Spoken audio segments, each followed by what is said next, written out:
ठीक है, चलो स्टार्ट करते हैं। कल हम मैग्नेटिक फील्ड पढ़ रहे थे बेटा, कौन लेट हो गया?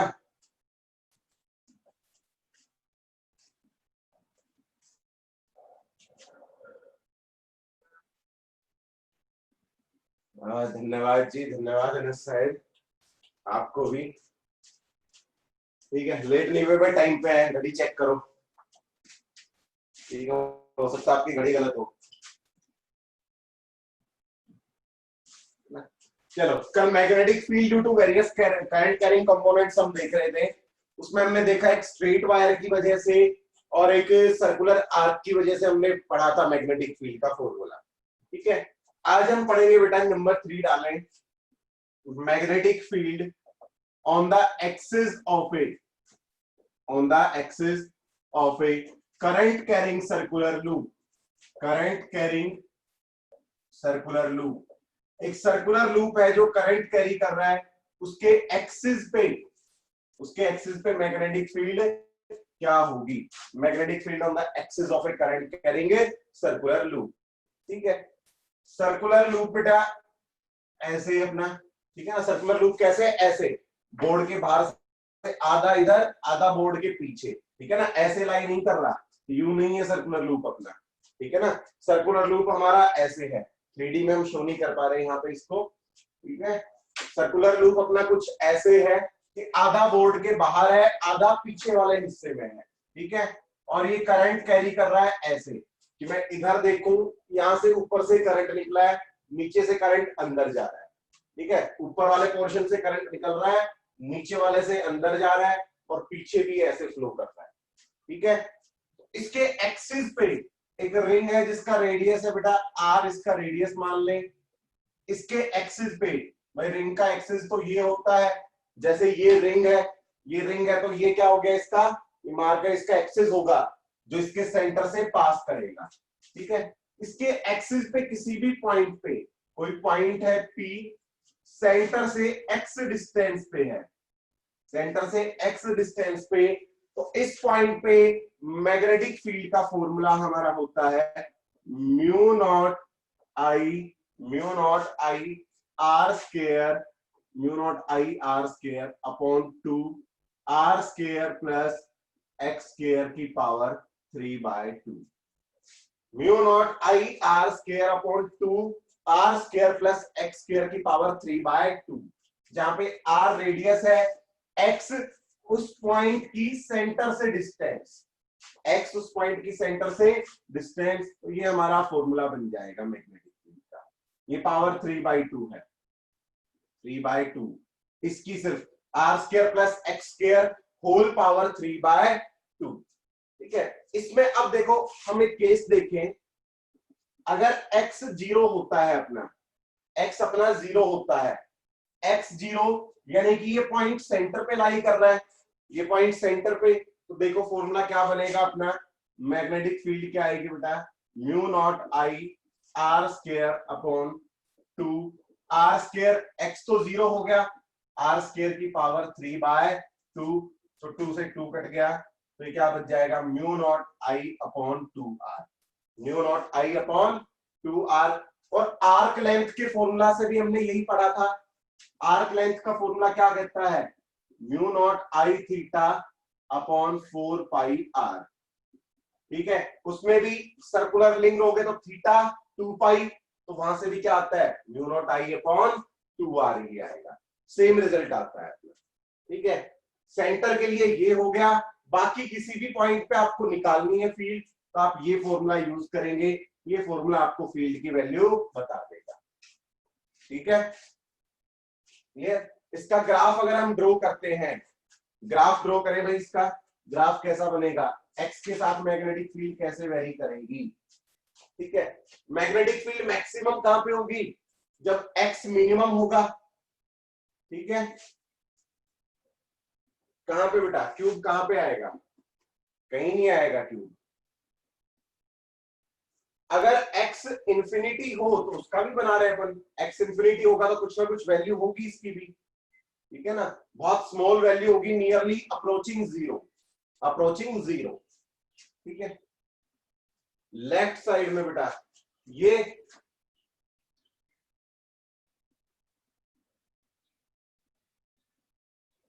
लिखा होता है magnetic field at point P mu naught I R square upon 2 R square plus X square whole power 3/2। और जब आप रखेंगे यहाँ पे x is equal to 0, case 1, जब आप x की वैल्यू 0 यानी कि सेंटर पे, तो सेंटर पे मेरा मैग्नेटिक फील्ड x की वैल्यू 0 रखो, आर स्क्वायर पावर 3/2, तो स्क्वायर से स्क्वायर कट गया, आर क्यूब बच गया, नीचे ऊपर आर स्क्वायर है तो नीचे आर की पावर 1 बच गई। तो mu naught I upon 2r, और ये अपना आर्क लेंथ वाला फॉर्मूला था, ये करंट कैरिंग सर्कुलर आर्क है, उसकी वजह से मैग्नेटिक फील्ड क्या होता है। दोनों फॉर्मूला से आप कैलकुलेट करो, वैल्यू सेम आएगी, ठीक है ना।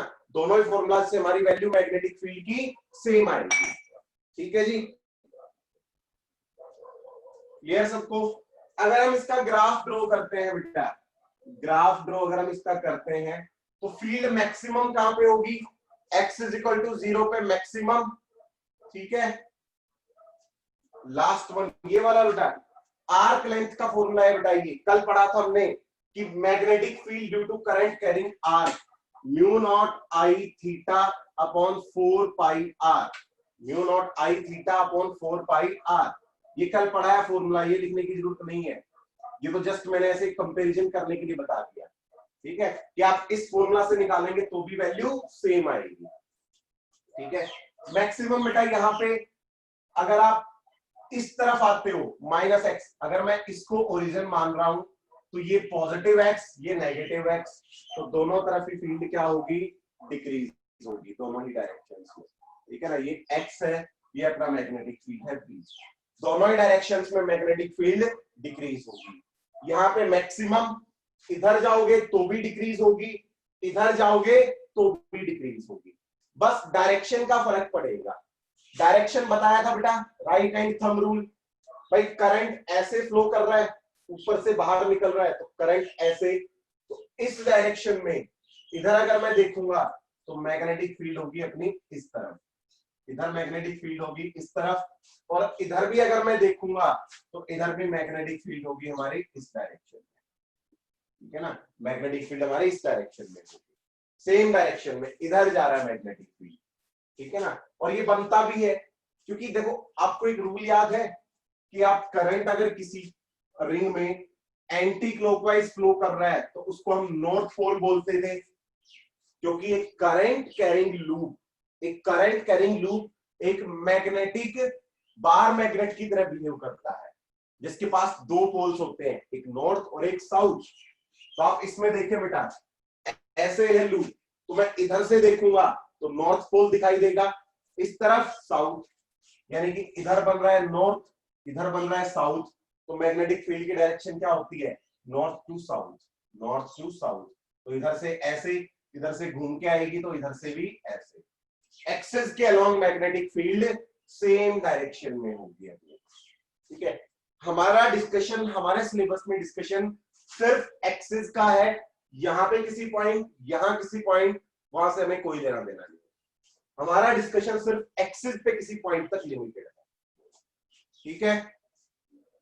ग्राफ भी इंपॉर्टेंट है, इसका ग्राफ भी याद रखना भाई, ग्राफ भी पूछ सकते हैं, नीट वालों में ज्यादा प्रोबेबल होते हैं ग्राफ, ठीक है ना, जेई वाले खैर इतने इंटरेस्टेड नहीं होते, बाकी जो बीएससी एग्रीकल्चर वगैरह है वो भी ग्राफ वगैरह तो पूछे जा सकते हैं, ठीक है।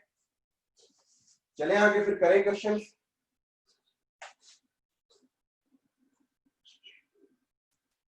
चलो जी, फॉर्मूला याद रखने पड़ेंगे बेटा, ठीक है। और मैग्नेटिक फील्ड में से बहुत आसान आसान सवाल आते हैं, डायरेक्ट फॉर्मूला बेस्ड, बस डायरेक्शन का ध्यान रखना होता है, डायरेक्शन बहुत इंपॉर्टेंट एस्पेक्ट है यहाँ पे। अगर आपको डायरेक्शन याद है, डायरेक्शन का रूल याद है, फॉर्मूला याद है, तो बहुत आसानी से सवाल हो जाता है, ठीक है। मैग्नेटिक फील्ड का एटलीस्ट, आगे अपना मैग्नेटिक फोर्स वगैरह भी आएंगे, उनका डिफरेंट रूल है। मैग्नेटिक फील्ड में फॉर्मूला याद रखो, डायरेक्शन याद रखो, डायरेक्शन कैसे देंगे, ठीक है। क्वेश्चन करते हैं, एक दो क्वेश्चन और कर लेते हैं। जैसे एक क्वेश्चन है अपने पास, एक क्वेश्चन है भाई, हमें एक ऐसा स्ट्रक्चर दिया हुआ है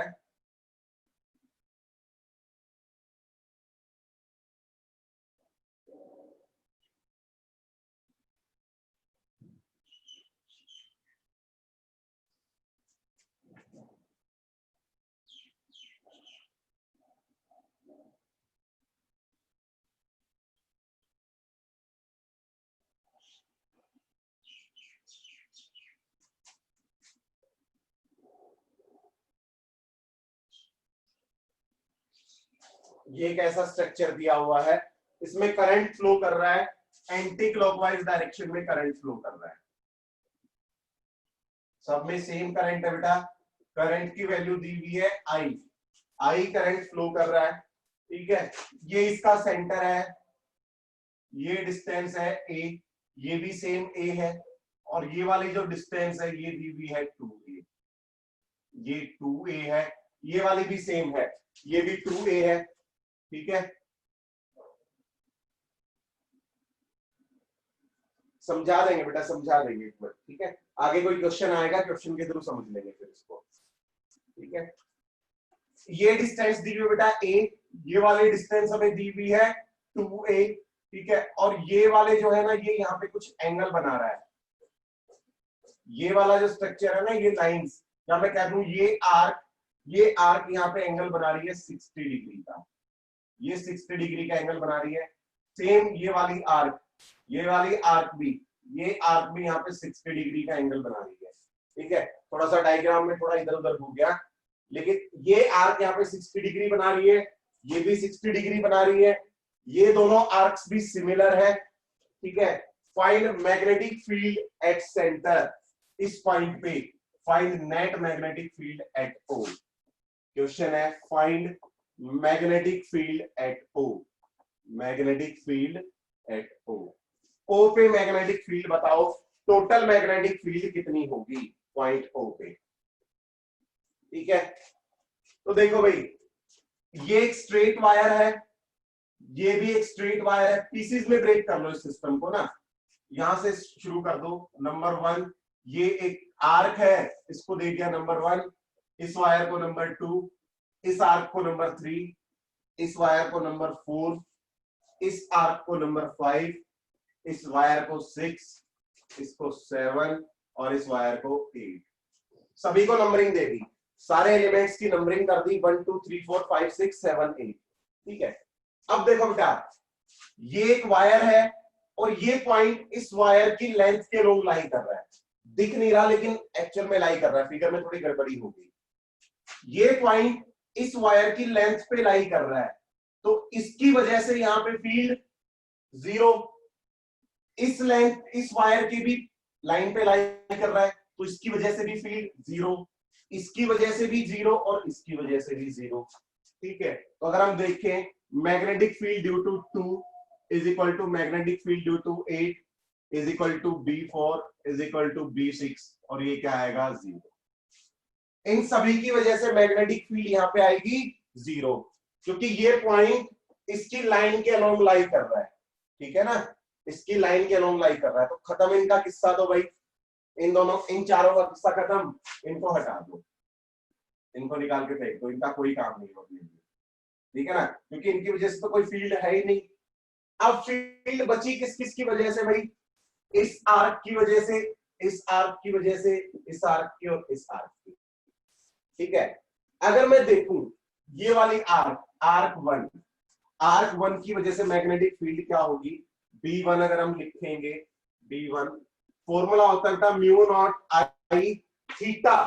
भाई ये कितना एंगल बना रही है यहाँ पे बेटा, ये चारों लाइन वायर्स थी, स्ट्रेट वायर्स थी, एक स्ट्रेट वायर के लाइन पे अगर कोई लाई करता है पॉइंट, स्ट्रेट वायर के रोंग लाई करता है, तो उस पॉइंट पे मैग्नेटिक फील्ड 0 होती है, उस पॉइंट पे फील्ड 0।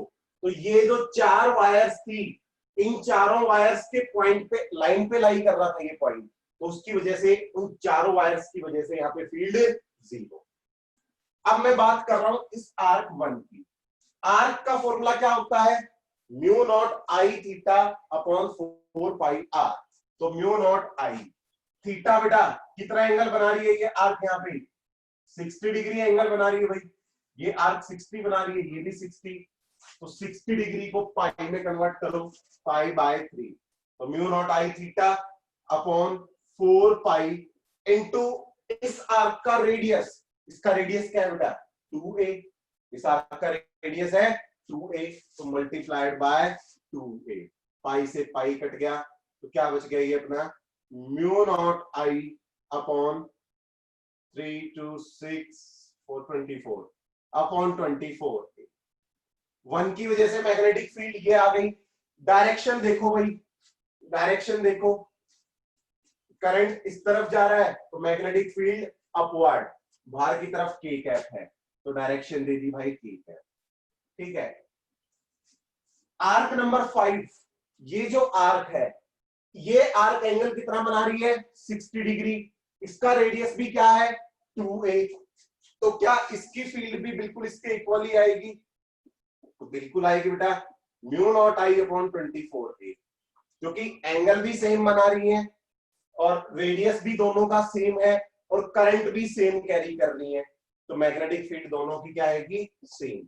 और डायरेक्शन देखो बेटा, ठीक है यार, इस ये वाली जो आर्क है, ये आर्क सेंटर पे कितना एंगल बना रही है 60 डिग्री, ये भी 60 बना रही थी, इसका रेडियस क्या है 2a, इसका भी क्या है 2a, करंट भी दोनों में I और I है, सेम करंट है, तो क्या इन दोनों की वजह से यहाँ पे जो मैग्नेटिक फील्ड होगी वो सेम होनी चाहिए, होगी भाई सेम, मैग्नीट्यूड उनका सेम होगा, डायरेक्शन माइट बी डिफरेंट। ठीक है, डायरेक्शन चेक कर लेते हैं बेटा, ये इस तरफ करंट कैरी कर रहा है, इस डायरेक्शन में करंट कैरी कर रहा है, तो मैग्नेटिक फील्ड देखो किस तरफ आएगा आउटवर्ड।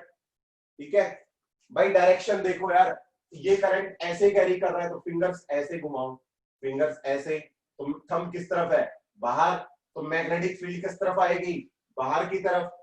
ठीक है, इसमें भी देखो करंट इस तरफ जा रहा है तो फिंगर्स को ऐसे ही घुमाओ, फिंगर्स को ऐसे घुमाया तो थंब बाहर, तो इसकी वजह से भी मैग्नेटिक फील्ड किस तरफ आएगी बेटा बाहर। ठीक है, दोनों का मैग्नीट्यूड और डायरेक्शन हमने लिख दी, दोनों की वजह से सेम डायरेक्शन में फील्ड आएगी। अब ये आर्क देखो, ये कंप्लीट एंगल बेटा 360 होता है, ये 60 ये 60 120, तो ये एंगल कितना आएगा बेटा 120 डिग्री, और ये वाला एंगल भी 120 डिग्री, क्योंकि दोनों आर्क सिमिलर है, दोनों ही आर्क एक जैसी है, दोनों की लेंथ सेम है, दोनों का रेडियस सेम है, तो दोनों सेम एंगल बनाएंगी भाई, यहाँ पे दोनों सेम एंगल बनाएंगी, तो डिवाइड कर दो यार 360 को, 360 में से 120 घटा दो, कितना बच गया 240, 240 को 2 से डिवाइड करो तो एंगल आ गया 120 120। ठीक है, इसको पाई में कन्वर्ट कर लो, 120 को, 120 को पाई में क्या लिख सकते हैं हम 2 पाई बाई 3, 2 पाई बाय 3 है ना, हाँ जी 2 पाई बाय 3 लिख सकते हैं बिल्कुल। ठीक है, तो अब देखो इसकी वजह से, थर्ड की वजह से मैग्नेटिक फील्ड क्या होगी B3, अगर हम लिखना चाहें mu naught current I, angle बेटा 2 पाई बाई 3, 4 पाई, रेडियस कितना है बेटा इसका a, 4 पाई a, तो इसकी वजह से फील्ड कितनी आ गई mu naught I upon 6a, mu naught I upon 6a। ठीक है, बिल्कुल मिल जाएंगे बेटा, mu naught I upon 6a। Direction देखो बेटा, करंट इधर तो थंब किस तरफ है बाहर, तो डायरेक्शन किस तरफ आएगी के कैप, डायरेक्शन आ गई भाई के कैप। और 7 की वजह से बेटा फील्ड तो सेम आएगी, मैग्नीट्यूड तो सेम होगा, क्योंकि दोनों आर्क सेम है, करंट सेम कैरी कर रही है, एंगल सेम बना रही है, रेडियस सेम है, तो सेम आएगा मैग्नीट्यूड। डायरेक्शन देखो भाई, करंट इस तरफ हम बाहर, तो मैग्नेटिक फील्ड इसकी वजह से भी क्या आएगी बाहर।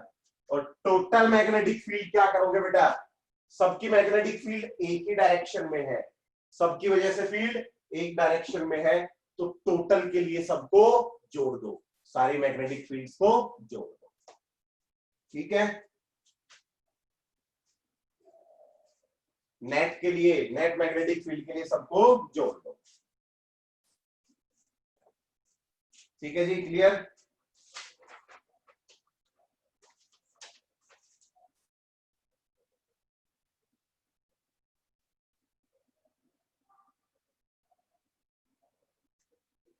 हाँ जी, पूछना है किसी को कुछ?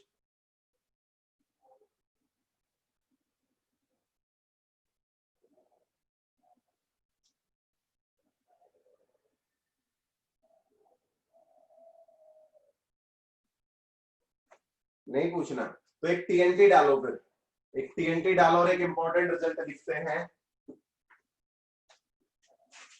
टीएनटी डालो और उसमें हेडिंग डालो magnetic field due to a regular current carrying polygon, magnetic field due to a regular current carrying polygon of n sides, due to a regular current carrying polygon of n sides। कोई current carrying polygon है n sides का, उसकी वजह से magnetic field क्या होगी। ठीक है,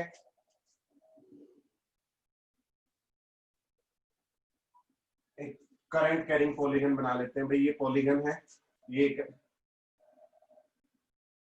रेगुलर पॉलीगन मान रहे हैं हम। ठीक है, ऐसा ही कुछ हमने वहां पे भी किया था बेटा, n नंबर ऑफ साइड्स, कितनी भी साइड्स हो सकती है, यहाँ पे करंट कैरी कर रहा है ये। ठीक है, अब ये मिटा देते हैं सर्कल, ये सिर्फ पॉलीगन बनाने के लिए इस्तेमाल किया था। एक रेगुलर पॉलीगन जिसकी कितनी भी साइड्स हो सकती हैं, वो करंट कैरी कर रहा है बेटा, कुछ करंट आई कैरी कर रहा है। n साइड्स का अगर हमारा पॉलीगन है तो उसकी वजह से पॉलीगन के सेंटर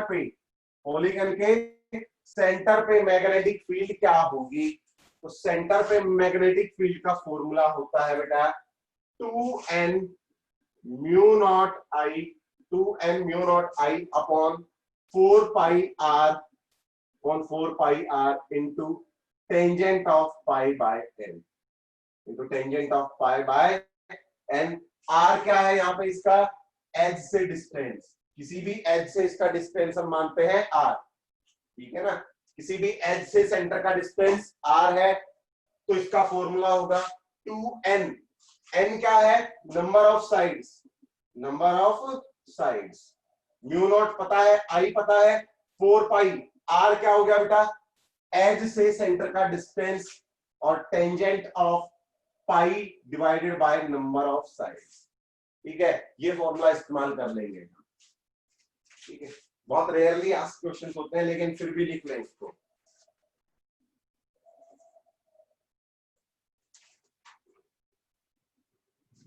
अच्छा, एक क्वेश्चन और मिला, आप लोग करके दिखाएंगे मुझे वो क्वेश्चन ना, मैग्नेटिक फील्ड का ही है, मैग्नेटिक फील्ड कैलकुलेट करना है, एक क्वेश्चन करके दिखाएं। ये नोट कर लिया सभी ने?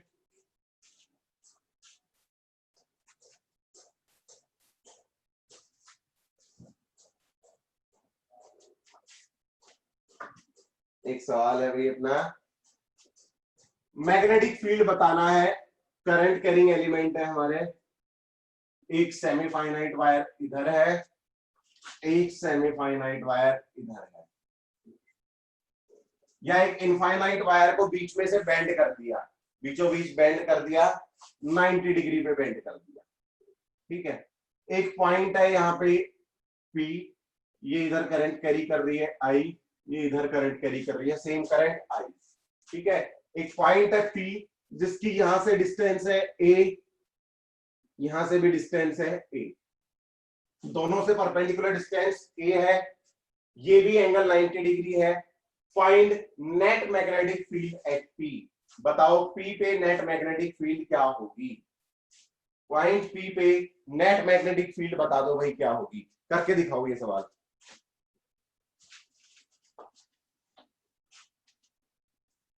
दो मिनट का टाइम है आप लोगों के पास।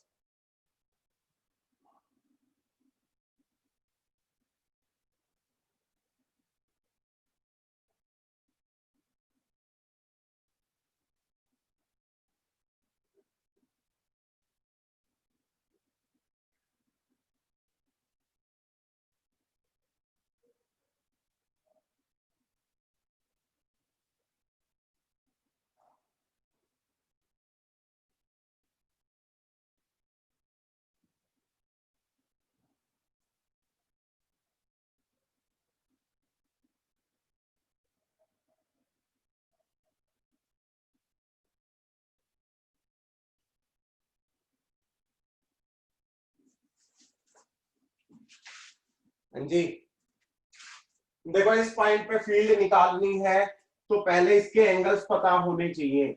ये पॉइंट बेटा, इस वायर को वायर नंबर 1 ट्रीट करो, इसको अलग ट्रीट करो, दोनों की वजह से अलग अलग फील्ड निकाल लेते हैं। ये है सिस्टम 1, ये अपना सिस्टम 2। ठीक है, 1 के लिए बेटा एक एंगल तो हमें पता है, ये तो फाइनाइट है, तो ये एंगल तो क्या हो जाएगा 0, θ1 क्या हो गया अपना 0। इस वाले एंगल को हम देखें, ये पॉइंट इसके साथ क्या एंगल बना रहा है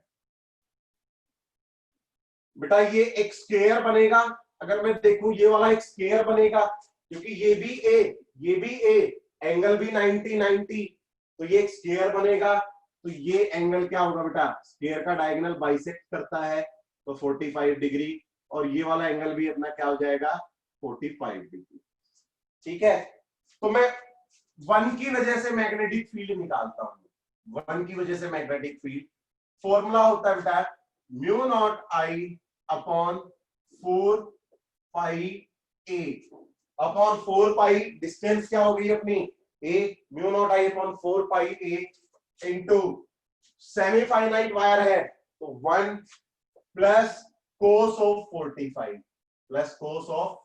डिग्री, तो क्या आएगा बेटा B1 mu naught I upon 4 pi A into 1 plus 1 by root 2।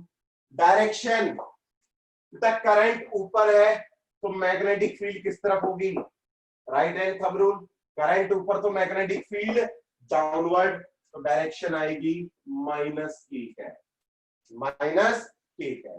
ठीक है, अब देखो ये वाली वायर सेम करंट कैरी कर रही है, डिस्टेंस भी इसकी सेम है, एंगल भी एक 45 है दूसरा 0 है, तो बिल्कुल इसके जैसे ही है ये भी, तो उसका भी मैग्नीट्यूड तो क्या होगा बेटा इसके इक्वल ही होगा, mu naught I upon 4 pi A into 1 plus 1 by root 2।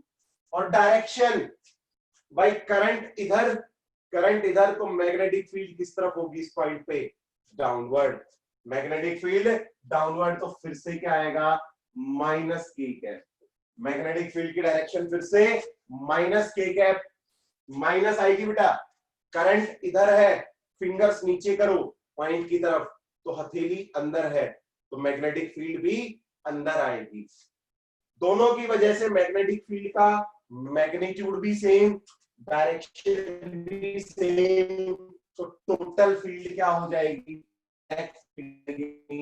2 times of I on plus root 2 minus K है, डायरेक्शन माइनस के है। ठीक है,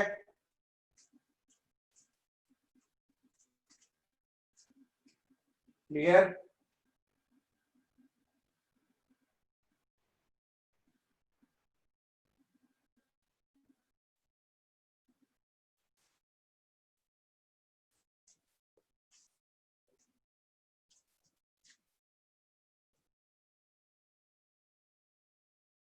वन प्लस कोस थीटा, तो 1 प्लस कोस थीटा ही लगाया बेटा, 1 प्लस कोस 45,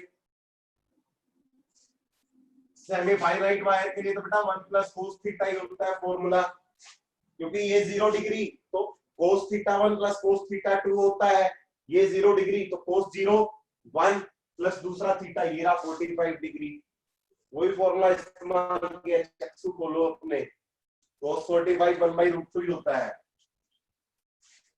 ठीक है, एक सवाल और करके बता दो मुझे, फिर डायरेक्शन में कंफ्यूजन हो रहा है अभी भी तुम्हें।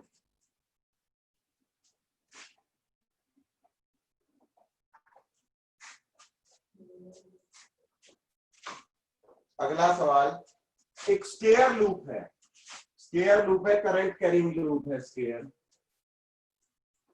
Current carrying square loop. ठीक है, आई करंट कैरी कर रहा है, इधर भी ये भी आई, ये भी आई, और ये भी करंट कैरी कर रहा है आई करंट कैरी कर रहे हैं सब। ठीक है, इसके सेंटर पे, बिल्कुल सेंटर पे बताओ मैग्नेटिक फील्ड कितनी होगी, सेंटर पे पॉइंट है पी, स्क्वायर है बेटा, ये साइड है ए, ये वाली साइड भी है ए, सारी साइड्स ए है, तो बताओ इसके सेंटर पे मैग्नेटिक फील्ड क्या होगी। नहीं, साइड्स को ए नहीं लेते, साइड्स को हम ले लेते हैं 2a ले लेते हैं, साइड है इसकी ये भी 2a है, ये भी 2a है, दोनों साइड्स 2a 2a, चारों sides 2a 2a 2a 2a। Sphere के सेंटर पे नेट मैग्नेटिक फील्ड क्या होगी, कैलकुलेट करके बताओ। बहुत आसान सवाल है।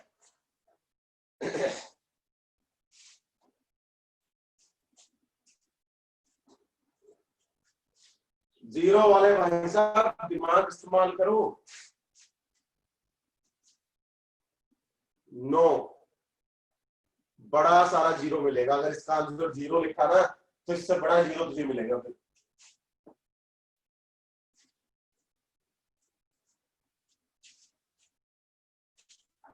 कैसे हो सकता है जीरो भाई? इसकी वजह से फील्ड अंदर, इसकी वजह से फील्ड अंदर, इसकी वजह से फील्ड अंदर, और इसकी वजह से भी फील्ड क्या आएगी भाई? करंट इस तरफ, तो इसकी वजह से फील्ड अंदर, चारों की फील्ड जुड़ेगी, जीरो कैसे हो जाएगी? हाँ, कहां से अपोजिट होगी बता, रूल लगा। कौन सा रूल लगा के अपोजिट कर रहे हो डायरेक्शन? मैंने जो रूल बताया उससे तो अपोजिट होगी नहीं भाई। करंट ऊपर, पॉइंट इधर, इसकी तरफ फिंगर्स, तो मैग्नेटिक फील्ड अंदर। करंट इधर, पॉइंट इधर, तो मैग्नेटिक फील्ड फिर से अंदर। करंट इधर, पॉइंट इधर, तो मैग्नेटिक फील्ड से अंदर। सबकी वजह से सेम डायरेक्शन में आएगी फील्ड, अपोजिट कहां से आ जाएगी? कोई मतलब ही नहीं बनता अपोजिट का। तो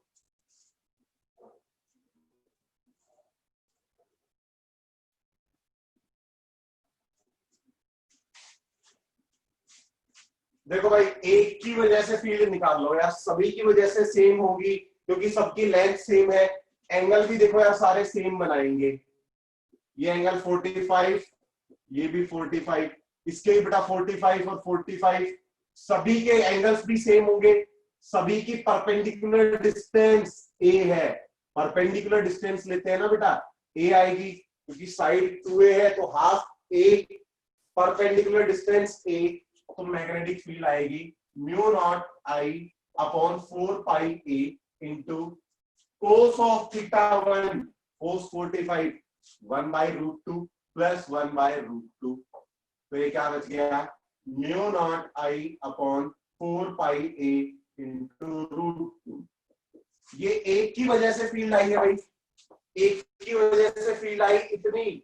ऐसे ही 4 एलिमेंट है, सेम ऐसे 4 एलिमेंट है और सबकी फील्ड क्या है? सेम डायरेक्शन में है, तो नेट फील्ड क्या आ जाएगी? मल्टीप्लाइड बाय 4, तो नेट फील्ड हो जाएगी √2 mu naught I upon pi. ये आएगी टोटल फील्ड इस पॉइंट पे। Total magnetic field at this point same होगी चारों एलिमेंट्स की वजह से, 4 से मल्टीप्लाई कर दो। बेटा ये सेमीफाइनाइट वायर थोड़ी ना यार, ये फाइनाइट वायर है। कहां से सेमीफाइनाइट दिख गई? 1 प्लस कोस थीटा सेमीफाइनाइट के लिए यूज होता है। कहां दिमाग है? इतने देर से 1 प्लस कोस थीटा के पीछे पड़े हो गई। फॉर्मूला अच्छी तरह से याद है मैग्नेटिक फील्ड का, mu naught I upon 4 pi A cos of theta 1 plus cos of theta 2 होता है फाइनाइट वायर का। एक एंड इनफाइनाइट हो तो सेमीफाइनाइट, सेमीफाइनाइट का 1 प्लस कोस थीटा होता है, और पूरी इनफाइनाइट हो तो म्यू नॉट आई अपॉन 2 पाई ए हो जाता है। ये कहां से सेमीफाइनाइट दिख रही है ये वायर? कौन सा एंड इस वायर का सेमीफाइनाइट दिख रहा है भाई? वायर की लेंथ दी हुई है बकायदा, 2a 2a लेंथ दी हुई है। 10 मिनट हो गए 1 प्लस कोस थीटा के पीछे पड़ा हुई, क्या ज्यादा प्रेम हो गया क्या 1 प्लस कोस थीटा से? समझ आ गया सबको? चले आगे एम्पियर सर्किट एंड लॉ पे।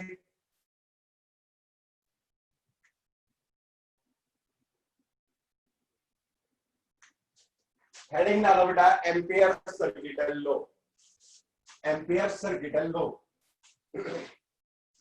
जैसे आपने पढ़ा था ना गोस law in इलेक्ट्रोस्टैट्स।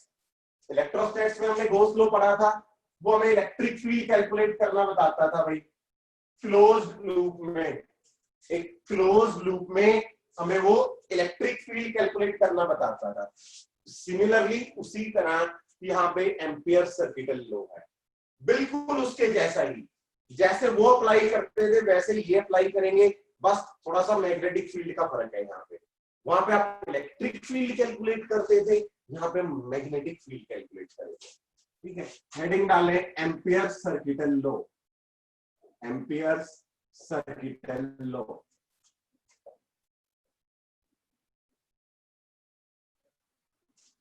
Ampere circuital law ये क्या कहता है भाई, मान लो किसी एरिया में बहुत सारे करंट कैरिंग एलिमेंट्स हैं, I1 इधर मान लो भाई, I2 इधर हम मान ले करंट I3,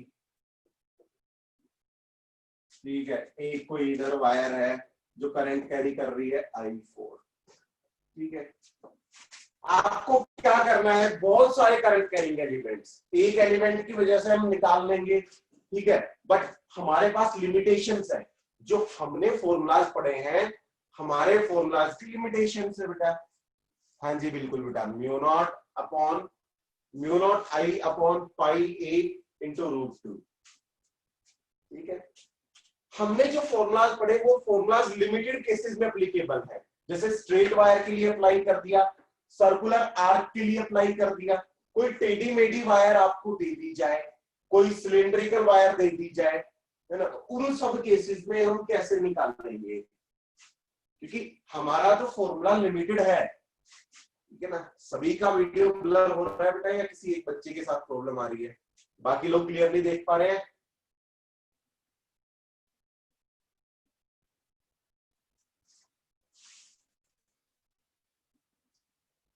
ब्लर है, ब्लर है तो चलो एक मिनट को वेट करो जरा।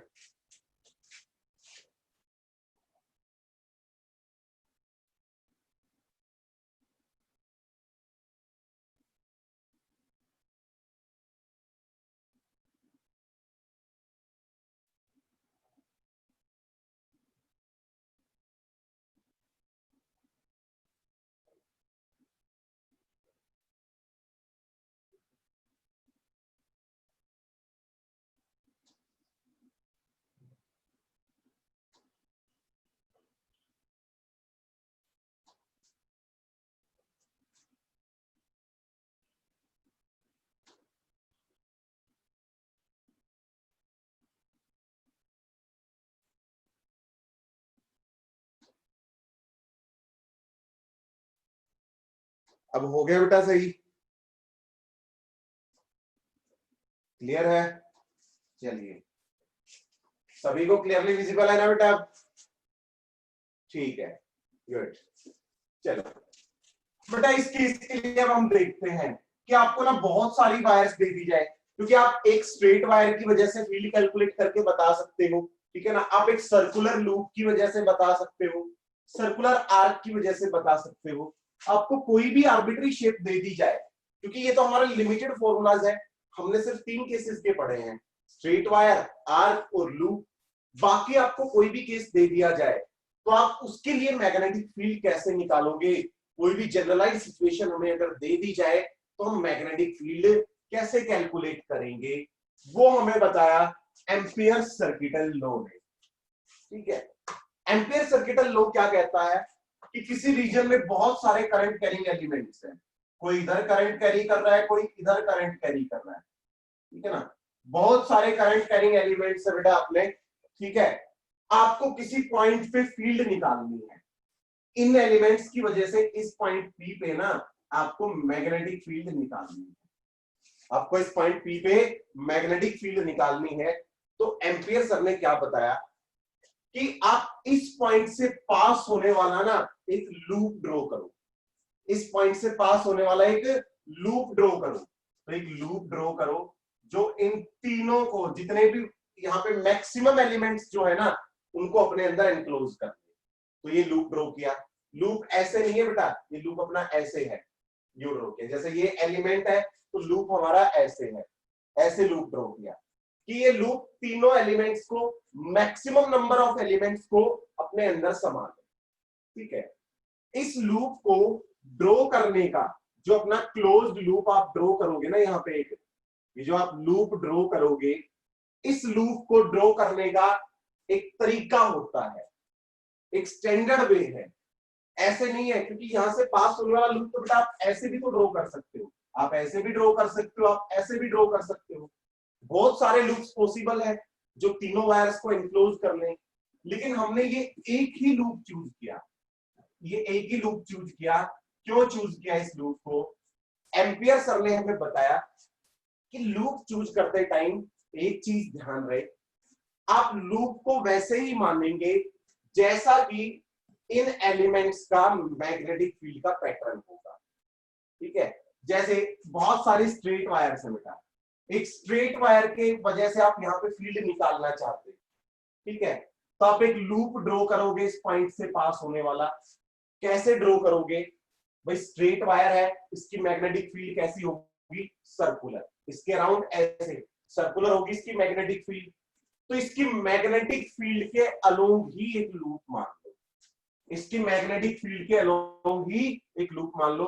भाई जिस रास्ते इसकी मैग्नेटिक फील्ड जा रही है ना, उन्हीं में से किसी एक को एक लूप मान लो अपना। हरदम लूप को मैग्नेटिक फील्ड के पैटर्न के अकॉर्डिंग ही मानना है, तय है, फिक्स है ये चीज। अगर लूप उसके अकॉर्डिंग नहीं माना तो आप प्रोसीड नहीं कर सकते। ठीक है, रीजन बताऊंगा कि हम इसको मैग्नेटिक फील्ड के अलोंग ही क्यों मानते हैं, कैलकुलेशन सिंप्लीफाई करने के लिए मानते हैं इसको। ठीक है ना, आगे मैथमेटिकली हम प्रूव करेंगे कि ऐसा ही क्यों माना। ठीक है, तो एम्पियर सर क्या कहते हैं हमें कि इस पॉइंट से पास होने वाला एक लूप ड्रॉ करो, एक लूप ड्रॉ करो, और ऐसे ड्रॉ करो कि ये लूप इसकी मैग्नेटिक फील्ड के अलोंग हो, इन एलिमेंट्स की मैग्नेटिक फील्ड लाइंस के ही अलोंग हो, उनकी डायरेक्शन में ही ये लूप हो अपना।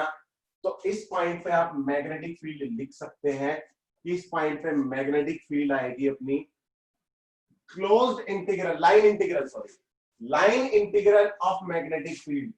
यानी कि ये जो आपने लूप ड्रॉ किया है ना, इस लूप को इंटीग्रेट करो आप।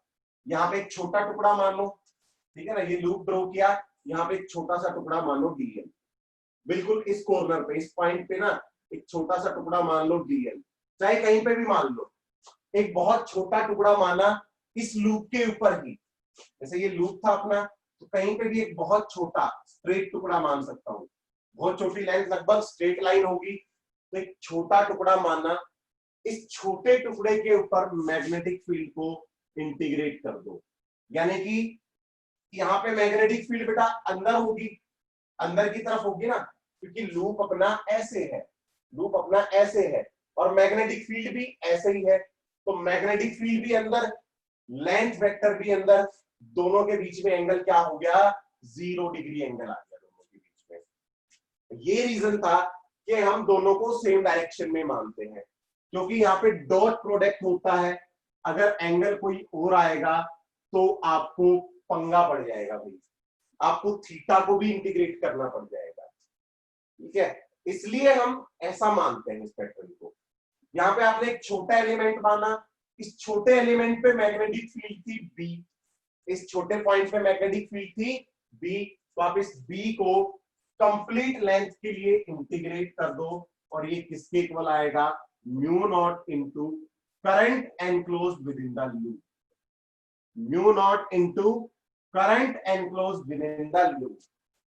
ठीक है, हाँ जी, इमेजिनरी ही है बेटा ये लूप, ये कोई रियल, क्योंकि मैग्नेटिक फील्ड कौन सी रियल है? मैग्नेटिक फील्ड लाइंस रियल थोड़ी ना होती है, ये इमेजिनरी लूप ही है हम जो ड्रॉ करेंगे इसके अराउंड। ठीक है, सच दैट कि मैग्नेटिक फील्ड और डीएल वेक्टर के बीच में एंगल हमारा हरदम क्या हो? 0। हमारी कोशिश यही रहेगी। तो चूज लूप सच दैट, हमें लूप कैसे ड्रॉ करना है? Draw loop such that angle between magnetic field and DL vector is 0 degree. ऐसे चूज करेंगे कि मैग्नेटिक फील्ड और लेंथ वेक्टर के बीच में एंगल हर पॉइंट पे 0 हो, हर पॉइंट पे। ठीक है ना, जैसे आप यहाँ पे मान लो लेंथ वेक्टर अपना इस तरफ आएगा, मैग्नेटिक फील्ड भी तो इस तरफ ही है, दोनों सेम डायरेक्शन में। ठीक है, तो आप एक लूप ड्रॉ करो, जिस पॉइंट पे आपको फील्ड फाइंड आउट करनी है उस पॉइंट से पास होने वाला एक एम्पीरियल लूप ड्रॉ करो। एक एम्पीरियन लूप ड्रॉ करो और उस लूप पे बी डॉट डीएल, उस लूप का लाइन इंटीग्रल यानी कि कंप्लीट लेंथ के लिए मैग्नेटिक फील्ड को इंटीग्रेट कर दो, कंप्लीट लेंथ के लिए मैग्नेटिक फील्ड को इंटीग्रेट कर दो। अगर इसकी पूरी लेंथ पे मैग्नेटिक फील्ड सेम है, अगर पूरी लेंथ पे मैग्नेटिक फील्ड सेम है, हम केसेस देखते हैं। केस 1, अगर हमारी मैग्नेटिक फील्ड कांस्टेंट है, यूनिफॉर्म है, मैग्नेटिक फील्ड यूनिफॉर्म है, यानी कि इस लूप पे जितने भी पॉइंट्स हैं, हर पॉइंट पे मैग्नेटिक फील्ड का मैग्नीट्यूड सेम अगर है, तो आप इसको ऐसे लिख सकते हैं, बी बाहर निकाल लें, इंटीग्रल ऑफ डीएल, क्योंकि डॉट प्रोडक्ट तो हमने खत्म कर दिया, B DL cos theta, theta हमारा क्या आएगा 0, तो कोस 0 1, तो B DL is equal to mu naught into I enclose. अगर मैग्नेटिक फील्ड कांस्टेंट है, हमारा सबसे ज्यादा यही फॉर्मूला यूज होगा, क्योंकि हम जो डिस्कशन करेंगे सारे केसेस में हमारी मैग्नेटिक फील्ड कांस्टेंट होगी, क्योंकि हम सिमेट्रिक बॉडीज का डिस्कशन करेंगे सर, ठीक है, नॉन सिमेट्रिक बॉडीज का हम डिस्कशन नहीं करते, ठीक है। अच्छा, अब गॉस लॉ याद है सबको? गॉस लॉ भूल गए या याद है?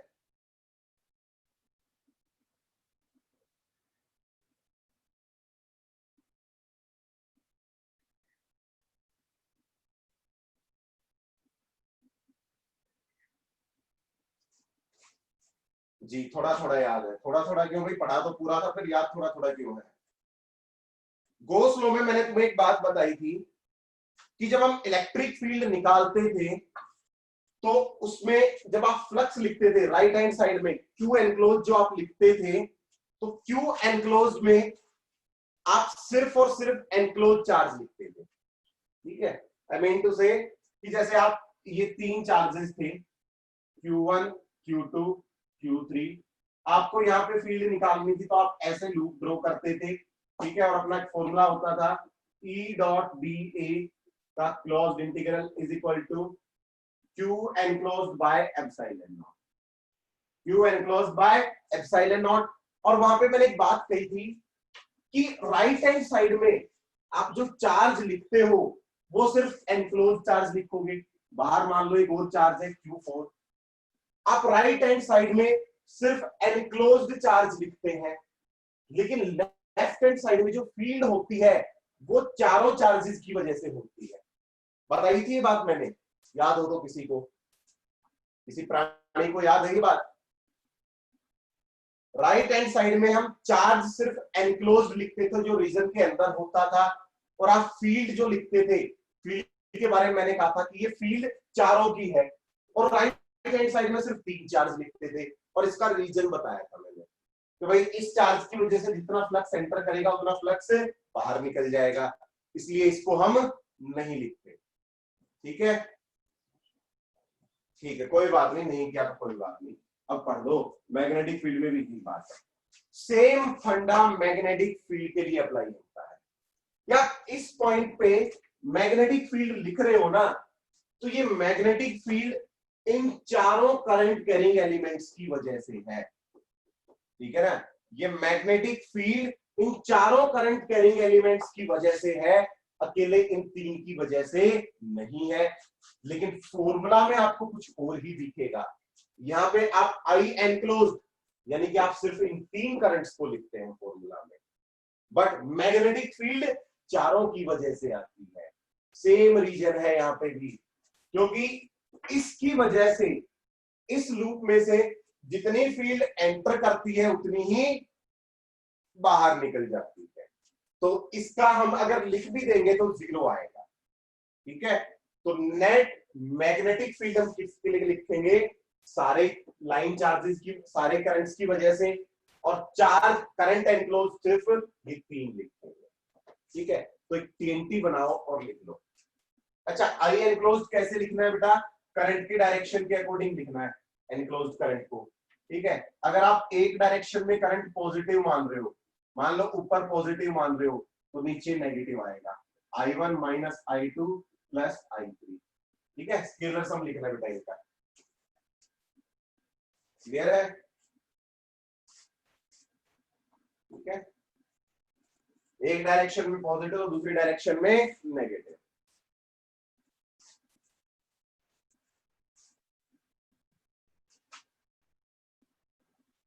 क्लियर? चलो, तो एक टीएनटी बनाओ और एक टीएनटी में लिख लो, इस फॉर्मूला को मेंशन करके ना, ये फॉर्मूला लिखो टीएनटी में और उसमें लिखो magnetic field, magnetic field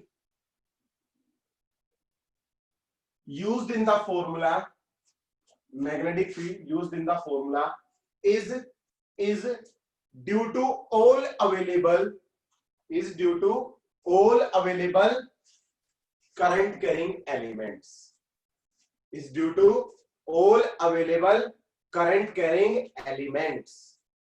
Magnetic field is due to all available current carrying elements, but on right hand side, on right hand side we write current, we write current enclosed within the loop only, we write current enclosed within the loop only. ठीक है, right hand side में सिर्फ हम enclosed current लिखेंगे। ठीक है, इसको apply करते हैं एम्पियर सर्किटल लॉ को, एप्लीकेशंस देखते हैं इसके, applications of Ampere circuital law, heading डाल लें applications of Ampere circuital law, applications of circuital law, applications of Ampere's law, Ampere's law के applications, applications of Ampere's law.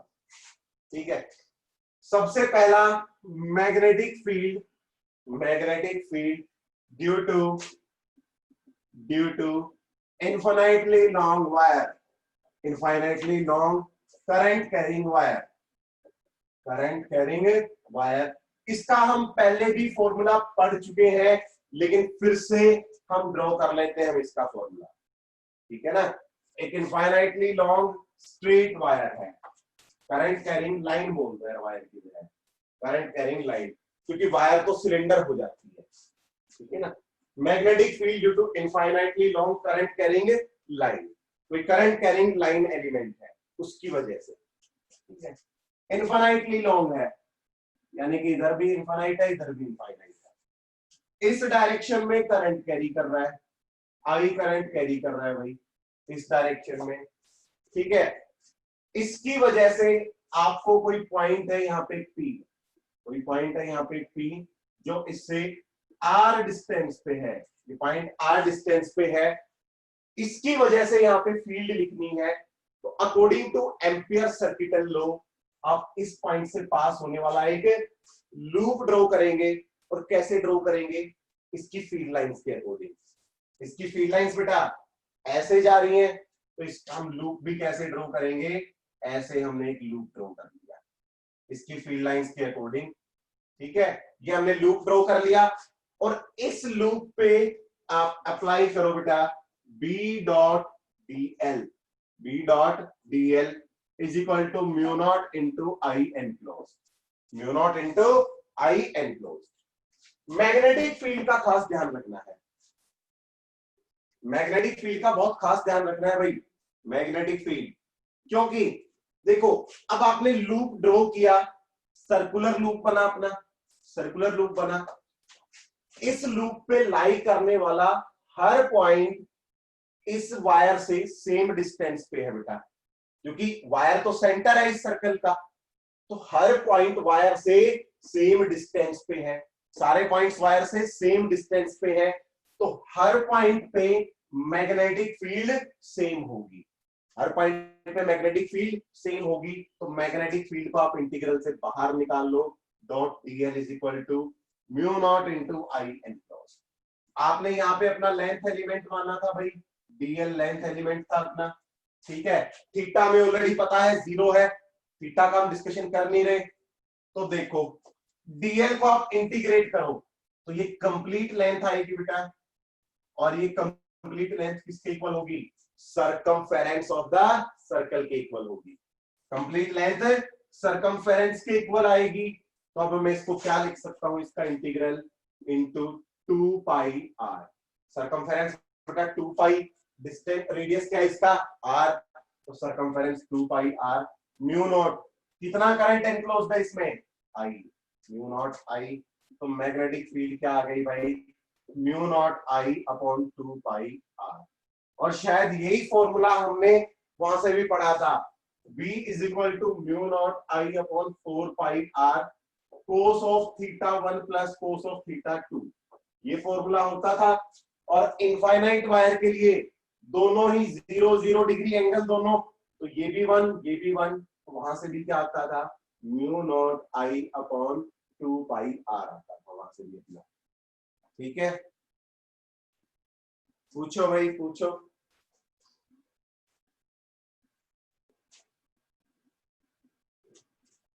समझ आ गया भाई सबको? ठीक है, बाकी हम इसकी वजह से और डिस्कस करेंगे। एप्लीकेशंस ऑफ एम्पियर्स लॉ में हम पढ़ेंगे magnetic field due to hollow current carrying cylinder, due to solid current carrying cylinder, और 2-4 एलिमेंट्स हैं उनकी वजह से हम मैग्नेटिक फील्ड पढ़ेंगे। ठीक है, सोलेनॉइड आएगा, टोरॉइड आएगा अपना, उन सब की वजह से मैग्नेटिक फील्ड पढ़ेंगे, तो वो हम कल डिस्कस करेंगे। ठीक है,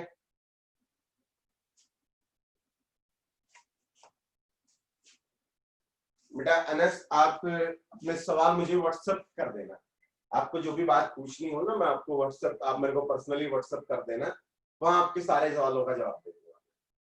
ठीक है, आपकी जो भी क्वेरी हो, जेई मेंस एनआईटी से रिलेटेड कोई भी क्वेरी हो, मैं आपको बता दूंगा। ठीक है, ये सबके लिए बेटा, किसी के मन में अगर कोई सवाल पैदा हो रहा हो, कोई शंका पैदा हो रही हो, तो आप मुझे व्हाट्सएप पे मैसेज कर सकते हैं डायरेक्टली। ठीक है ना, जेई मेंस या आपके कॉम्पिटिटिव एग्जाम से रिलेटेड कोई भी बात हो, तो आप मुझे मैसेज कर दें। ठीक है, ओके जी बेटा, क्लियर? तो चलो ठीक है, कल हम अपना डिस्कशन कंटिन्यू करेंगे, तब तक के लिए बाय सभी को। एम्पियर्स लॉ के एप्लीकेशन से हम कंटिन्यूअसली कल आगे करेंगे और कुछ क्वेश्चंस डिस्कस करेंगे। ठीक है, ओके बेटा जी, बाय सभी को। अभी आपकी नेक्स्ट क्लास होगी, है ना?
Morning to all students.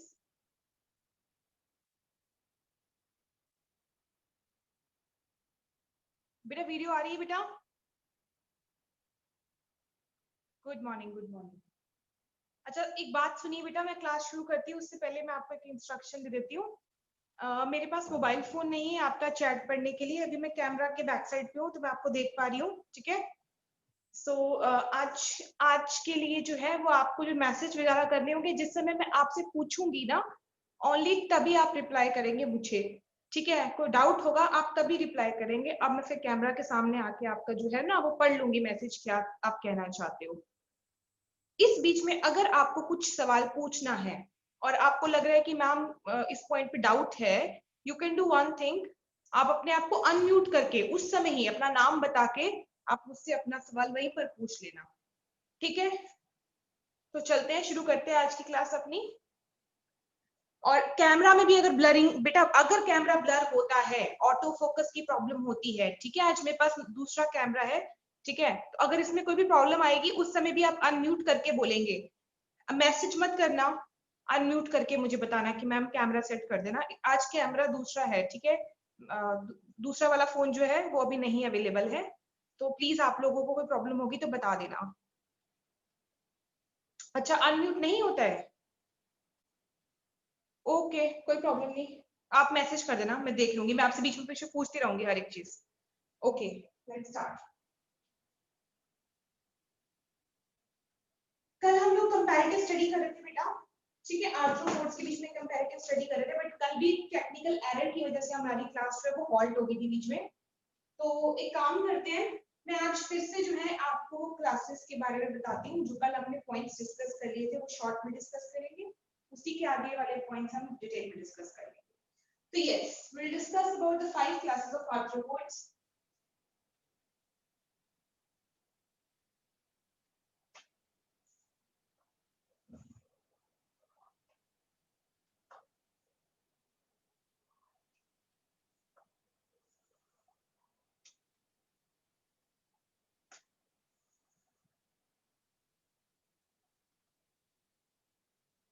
Okay, we'll start with the first class. जो नंबर 1 क्लास थी वो थी क्रस्टेशिया।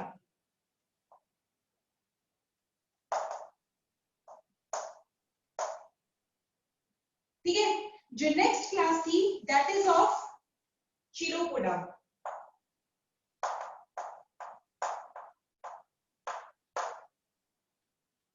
ठीक है, चिलोपोडा। नेक्स्ट क्लास जो हमने डिस्कस की थी दैट इज ऑफ डिप्लोपोडा।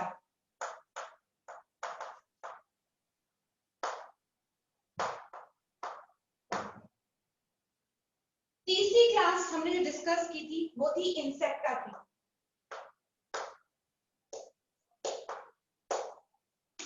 और जो लास्ट क्लास हमने डिस्कस की थी दैट इज दी एरेक्निडा।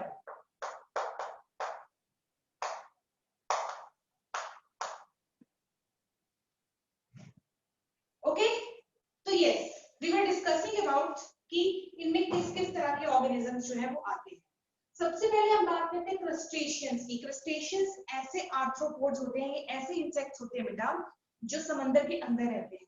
आप लोगों को पता होगा जो सी फूड खाते हैं, ठीक है, जैसे कि श्रिम्प, ठीक है, लॉबस्टर, क्रैब, ठीक है, झींगे, ठीक है, अगर आप लोग खाने के शौकीन हैं तो वो सब चीजें इसके अंदर आती है क्रस्टेशियंस के अंदर। क्रस्टेशियंस जो होते हैं ना बेटा, इनकी बॉडी में दो पोर्शन होते हैं, एक होता है, मैंने आपको कल बताया था, सिफेलोथोरैक्स,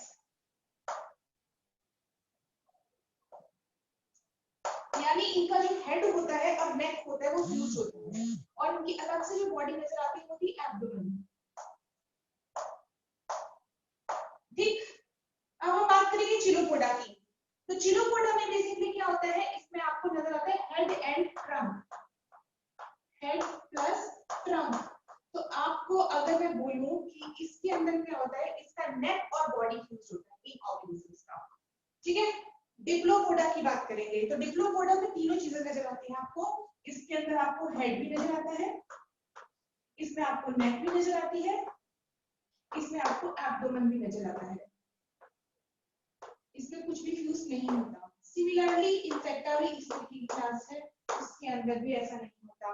और लास्ट वाले में अगेन सिफेलोथोरैक्स प्लस एब्डोमेन। तो C प्लस ए ये कोई फॉर्मूला नहीं है, C प्लस ए का मतलब सिफेलोथोरैक्स प्लस एब्डोमेन। ये कल आपको मैंने पॉइंट करवा दिया था, इसलिए इसमें आपको डाउट नहीं होना चाहिए। आगे बात करते हैं बेटा। यस, हमने पेयर ऑफ एंटीना की बात की थी, तो मैंने आपको बताया था सबसे ज्यादा पेयर ऑफ एंटीना इस क्लास में प्रेजेंट है। कितने पेयर ऑफ एंटीना बताए थे? 2 पेयर्स, 2 एंटीना होते हैं इसके आगे, इस इंसेक्ट के आगे। चिरोपोडा, इसमें कितने पेयर ऑफ इंसेक्ट मतलब एंटीना होते हैं? Only 1 pair. ठीक है, इसमें कितने होते हैं? 1 पेयर। इसमें कितने होते हैं? 1 पेयर। इसमें कोई भी एंटीना नहीं होता। इसका एग्जांपल मैंने आपको बताया था, स्कॉर्पियन, बिच्छू और स्पाइडर। क्या किसी स्पाइडर और बिच्छू के अंदर एंटीना निकले देखे ऐसे कॉकरोच की तरह? नहीं ना, तो इसमें एंटीना नहीं होते, ये बात ध्यान रखिएगा। ठीक है, तो एंटीना एब्सेंट। आगे बात करते हैं। यस, तो नेक्स्ट इज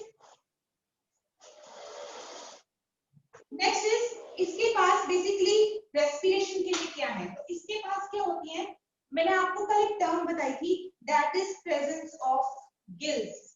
ठीक है, क्योंकि ये पानी में रहेंगे तो इनके पास मोस्टली क्या होती है? Book gills. बुक गिल्स, ठीक है, बुक गिल्स इनके पास प्रेजेंट होते हैं। और जो आपके चिलोपोड्स होते हैं, चिलोपोड्स लैंड वाले होते हैं, तो ये कैसी रेस्पिरेशन करते हैं? Tracheal, tracheal. ठीक है, डिप्लोपोड्स भी क्या होते हैं? ट्रैकियल। ठीक, इंसेक्टा भी क्या करते हैं? ट्रैकियल। और इनके पास प्रेजेंट होती है बुक लंग्स, बुक लंग्स।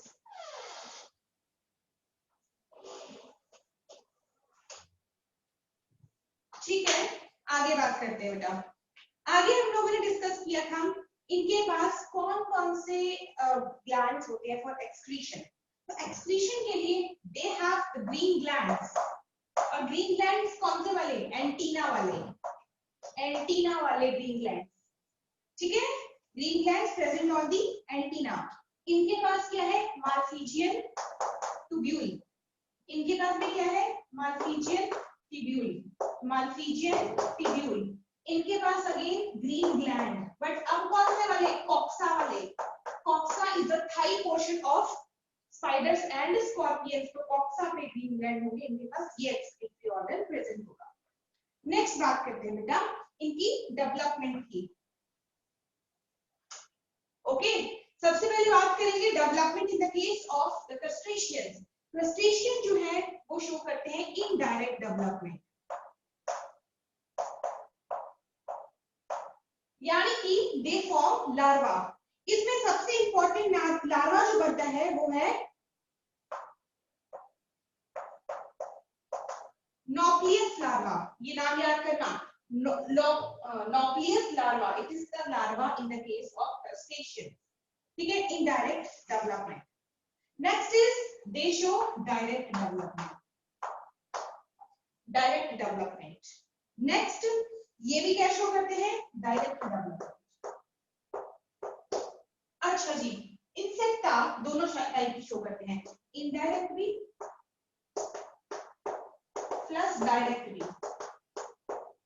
यानी कि आपने देखा होगा कि मोस्ट ऑफ द इंसेक्ट्स जो है वो कभी भी अपनी लार्वल स्टेज नहीं बनाते, पर लार्वल स्टेज कुछ इंसेक्ट्स बना सकते हैं। जैसे बटरफ्लाई देखी होगी आपने, बटरफ्लाई जब बनती है, बटरफ्लाई का जब बर्थ होता है तो बटरफ्लाई मलबरी लीव्स के ऊपर, ठीक है, मलबरी लीव्स के ऊपर ग्रो करती है।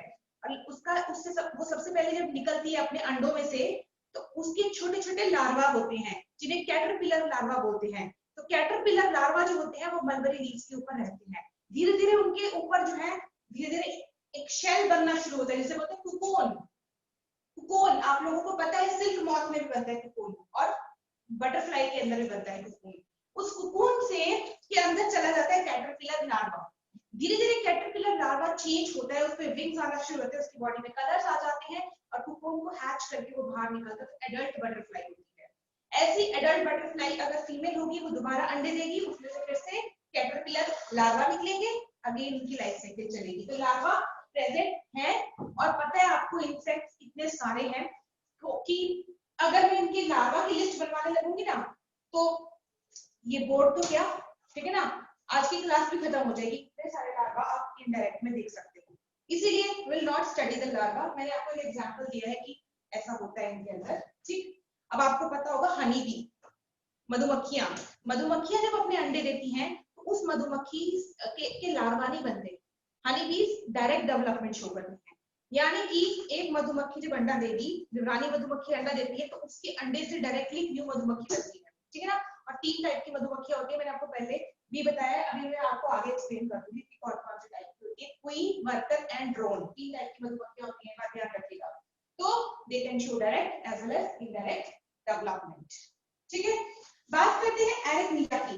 तो एरिथमिया जो है ये भी क्या करते हैं, डायरेक्ट डेवलपमेंट, डायरेक्ट डेवलपमेंट। आप नेट पे जरूर देखना इस चीज को। प्रेग्नेंट बॉडी ऑफ स्कॉर्पियन, ठीक है, जो स्कॉर्पियन होता है उसकी प्रेग्नेंट बॉडी होगी ना, उस स्कॉर्पियन के ऊपर अंडे होते हैं, उसकी बॉडी के ऊपर नहीं लगाते हैं अंडे, फीमेल जो होती है उसके ऊपर खूब सारे अंडे होते हैं छोटे छोटे।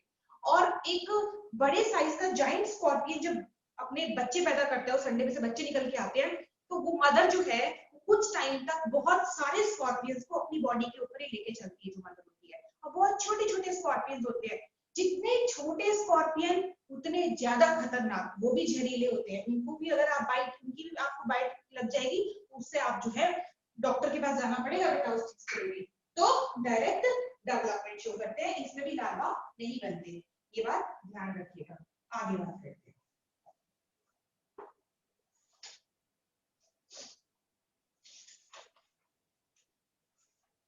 अब हम इसके एग्जांपल लेते हैं। सबसे इंपॉर्टेंट एग्जांपल जो सी फूड खाने के शौकीन है, नॉन वेजिटेरियंस, उनके लिए prawn. Prawn belongs to crustaceans, ठीक है, और ये इसका एग्जांपल हो गया। दूसरी होगी क्रेफिश, क्रेफिश, झींगे बोलते हैं इनको, क्रेफिशेस को, ठीक है, तो क्रेफिशेस। नेक्स्ट बात करेंगे बेटा, हाँ, चिलोपोडा की, और इसके साथ मैं अपना एक एक्सपीरियंस बताऊंगी।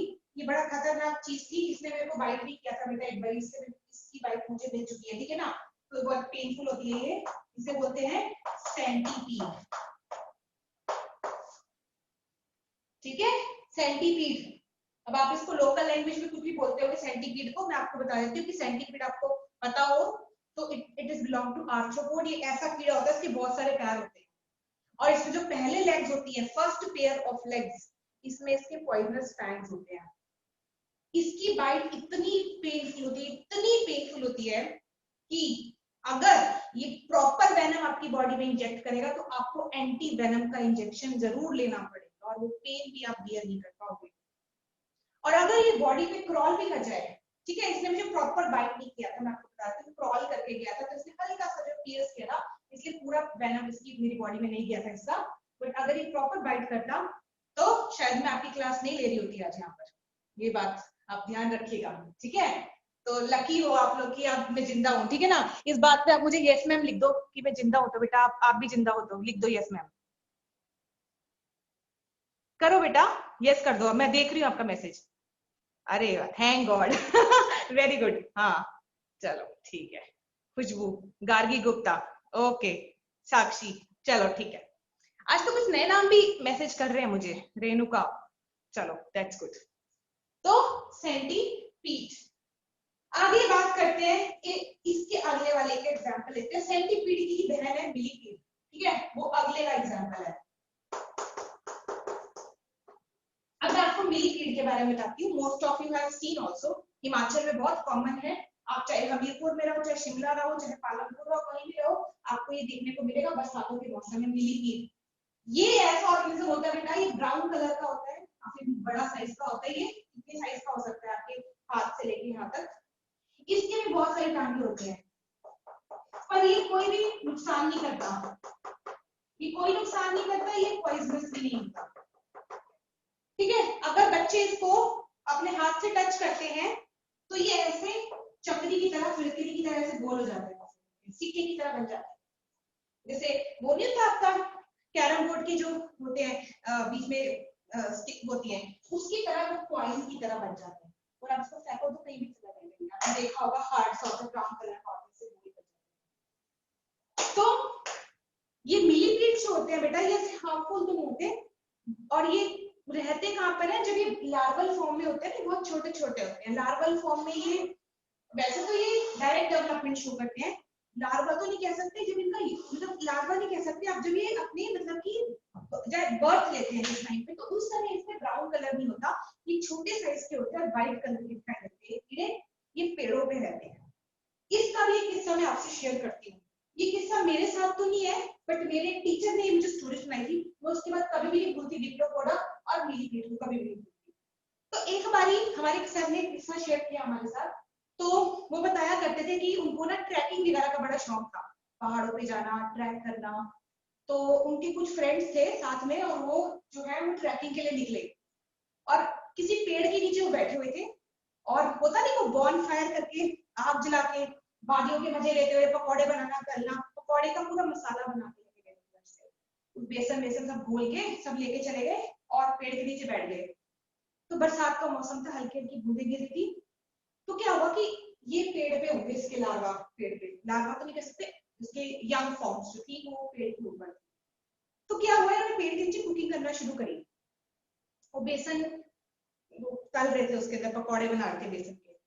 तो क्या हुआ, ऊपर से बारिश की बूंदें भी थी, नीचे से हीट मिल रही थी उनको, तो जो उसके मैगेट्स थे छोटे छोटे, उनकी पकड़ ढीली होने लगी और वो सारे बेसन में धीरे धीरे करके गिरने लग गए, उसके ऊपर से, पेड़ के ऊपर से छोटे छोटे से मिलीपीट उसके अंदर गिरने लग गए, और किसी का ध्यान ही नहीं किया, तो बारिश की बूंदों के साथ ही आ जाते, उसके अंदर गिरते रहे।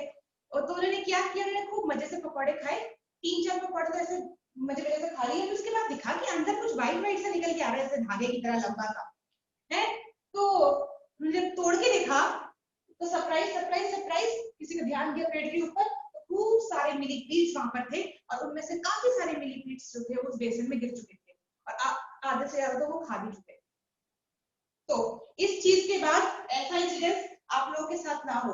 तो अगर आप लोगों को ट्रैकिंग का शौक है, तो आप लोग जरा ध्यान से खाना बनाया करिएगा, किसी पेड़ के नीचे बैठ के खाना मत बनाया करिए, मिलीपीट पेड़ों के ऊपर ही रहते हैं और ये आपके खाने में भी गिर सकते हैं, ठीक है। तो ये चीज आपको याद रखनी है। आगे बात करते हैं insect. I told you insect की तो बहुत सारे एग्जांपल है, मैं इसके एग्जांपल क्यों लिखूं, आप ही बताओ इंसेक्ट्स में क्या क्या आते हैं। आंट्स आ गई, ठीक है, इसमें आपकी एंड्स आ जाएंगी, कॉकरोच आ जाएंगे, कॉकरोच के साथ आपके वो ग्रास हॉपर्स आ जाएंगे, कई तरह के बटरफ्लाई, मॉथ, सब इसके अंदर आएंगे, हाउस फ्लाई, बहुत सारे एग्जांपल्स हैं इंसेक्ट्स, या आप खुद से नोट डाउन कर लीजिएगा। एरिकनीडा, एरिकनीडा के एग्जांपल्स दो ही हैं, spiders and Scorpions.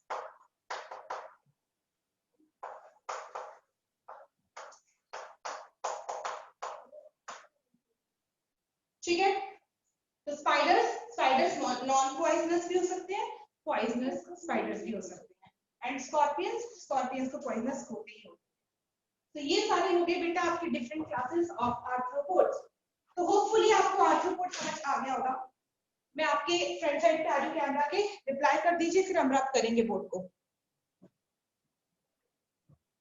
Clear to all? Khushboo good, okay good, Gargi, Kajal good, Kusum very good, clear, all clear, Anjali good, चलिए, साक्षी चौहान गुड, चलिए आगे बढ़ते हैं बेटा।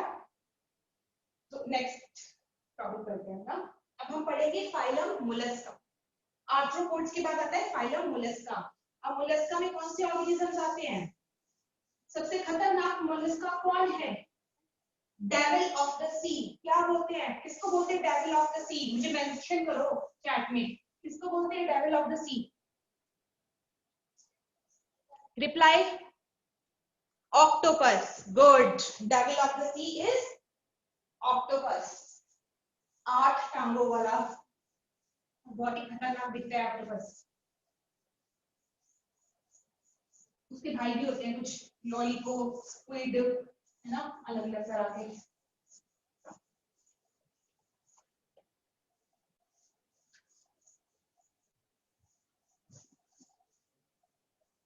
मुझे समझ नहीं आ रहा कि मैं बोर्ड साफ कर रही हूँ तो आप गंदा कर रही हूँ। ठीक है बेटा, चलो कोई नहीं, आप लोग की नजरें बहुत तेज है, मुझे पता है, आप देख के पहचान लो क्या लिखा है। अब तो आपको सारा फाइलम क्लासिफिकेशन आते हैं, मैं तो बस काम के नाम के रह रही हूँ। वहां पर क्लासिफिकेशन तो आप खुद ही बताओगे बेटा क्या क्या होती है।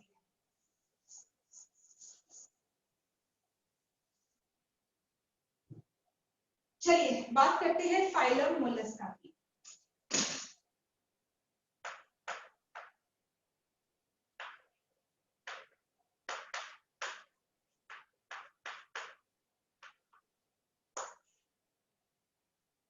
फाइलम मोलस्का एनिमल किंगडम्स के अंदर सेकंड लार्जेस्ट फाइलम इनका है। किसके बाद? सेकंड लार्जेस्ट फाइलम किसके बाद? Arthropods, insects. ये इस दुनिया में सबसे ज्यादा है, फर्स्ट नंबर पे। इसके अलावा इस दुनिया में अगर हम बात करेंगे, सेकंड लार्जेस्ट फाइलम है Mollusca. It is the second largest phylum after arthropods.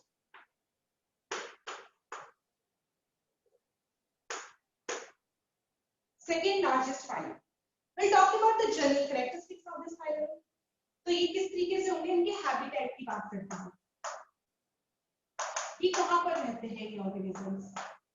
तो आपको पता होगा ये आपको लैंड पे भी मिल जाएंगे, स्नेल्स की फॉर्म में। देखे होंगे आपने कितने गंदे से लगते हैं, ठीक है।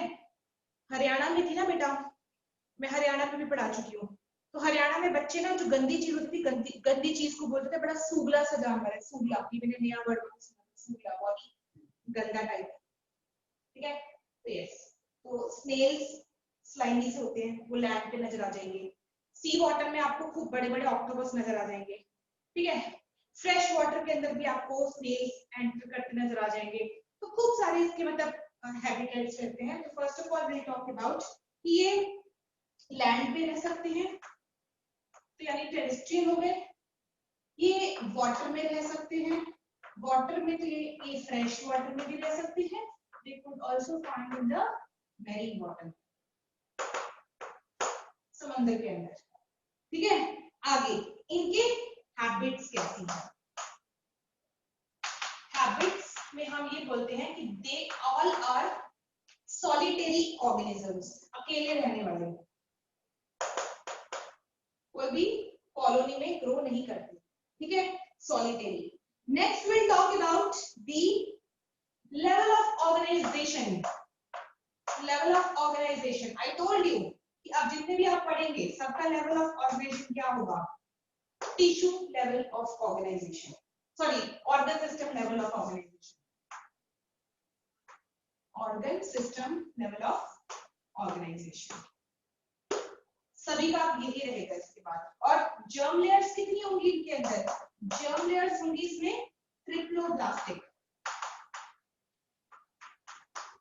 और कौन कौन सी जर्म लेयर प्रेजेंट होगी? Ectoderm, endoderm and mesoderm, I told you. And अगर मेसोडर्म प्रेजेंट है और ये कैसे होंगे? ये होंगे यूसिलोमेट,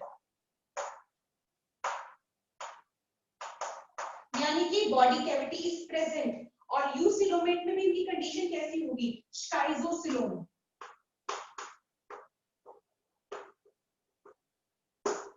ये होंगे शाइजोसिलोम ऑर्गेनिजम्स, यानी कि जो सिलोम बनती है स्प्लिटिंग ऑफ मेसोडर्म से, ऐसी सिलोम इनके अंदर प्रेजेंट होती है।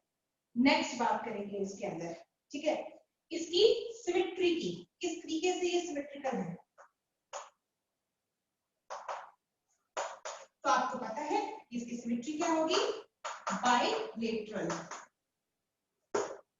ये सब चीजें रिपीट हो रही है फाइलम्स के अंदर, ये चीजें आपको पता होनी चाहिए। इसके पास दो तरीके की हो सकती है इसकी बॉडी, सॉफ्ट और कैल्केरियस शेल बेयरिंग। तो बॉडी की दो तरह से हो सकती है, शेल बेयरिंग। शेल होगा तो किसका शेल होगा इनके पास? कैल्शियम का, तो इसे बोलेंगे कैल्केरियस। कैल्केरियस या बॉडी इनकी हो सकती है simple soft body, soft body, just like in the case of octopus. अब आपको एक बात बताती हूँ, ऑक्टोपस तो आपको पता है खूब बड़े बड़े साइज के हो सकते हैं, जायंट साइज के भी हो सकते हैं, और बहुत छोटे बेबी ऑक्टोपस भी हो सकते हैं। आपको ये भी पता होगा कि चाइना जो है वो ऐसी कंट्री है जहां पर बहुत लार्ज स्केल पे, और जापान में और चाइना में लार्ज स्केल पे ऑक्टोपस खाए जाते हैं, ठीक है। Yes, they you eat octopus in very large quantities. और इनमें ट्रेडिशन होता है, they used to eat live octopus, जिंदा ऑक्टोपस खाने का इनका रिवाज होता है। और आपने देखा भी होगा कि चाइनीज जो गर्ल्स होती हैं कितनी सुंदर सुंदर लड़कियां होती हैं और टिकटॉक पे वीडियो डालती हैं अपनी, ऐसे खूब सारे उन्होंने गंदे गंदे ऑक्टोपस रखे होते हैं, क्या क्या सी फूड रखा होता है, ऐसे उसके अंदर सॉस डालेंगी, वो ऐसे हिल रहे हैं, they are living and they just eating those things. ठीक है, तो हाँ उनके बेटा मजे लगे रहते हैं, वो ये सब चीजें जो है वो खाना पसंद करती हैं। ठीक है, तो यस इनकी बात मैं कर रही हूँ कि ये ऑक्टोपस खा सकती है, बट जो सबसे बड़े जाइंट साइज के ऑक्टोपस होते हैं इनको मारना जो है वो बैन होता है। एक बार ध्यान रखना, मीडियम साइज के और स्मॉल साइज के ऑक्टोपस ईट किए जा सकते हैं, जो लार्ज साइज के जाइंट होते हैं वो रेयर स्पीशीज में आती हैं। और कुछ ऑक्टोपस ऐसे होते हैं जिन्हें हम कहते हैं ब्लू रिंग ऑक्टोपस, आप सर्च करना है इसके बारे में। उनकी बॉडी पे इस तरीके से ऐसे नीली नीली कलर की ऐसे रिंग्स बनी होती हैं, और जब उन्हें गुस्सा आता है इन ऑक्टोपस को, ये अपना गुस्सा कैसे शो करते हैं, मैं आपको एक बात बताती हूँ। ये मैंने बना येलो से दी है, मैं आपको imagine it in the colour of blue, बहुत ही ज्यादा dark blue, royal blue colour का रिंग्स होती है इनकी बॉडी पे। जैसे इनको गुस्सा आता है, इनकी ब्लू रिंग में से लाइट चलना शुरू हो जाती है, ये ग्लो करती है ब्लू रिंग्स। इसका ये मतलब है कि अगर आपने इस ऑक्टोपस को, ये आपको वार्न कर रहा है कि don't try to come closer to me और don't try to touch me. अगर आपने कोशिश किया देन तुसी उठे मर जाओगे बेटा।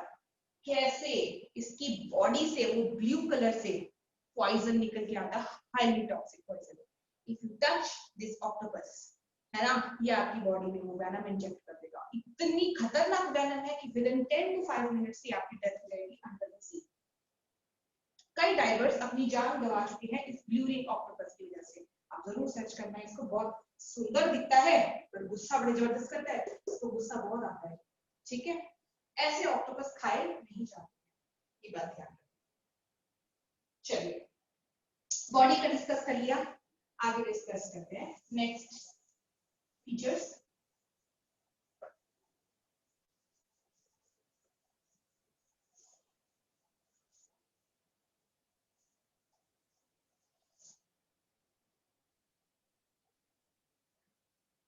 यस, इनकी बॉडी कैसी होती है, इनकी बॉडी अनसेगमेंटेड होती है।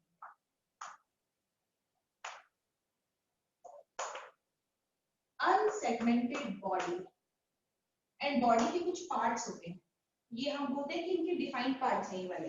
जैसे कि इनके पास होता है हेड, ठीक है, जैसे कि इनके पास होता है मस्कुलर फुट,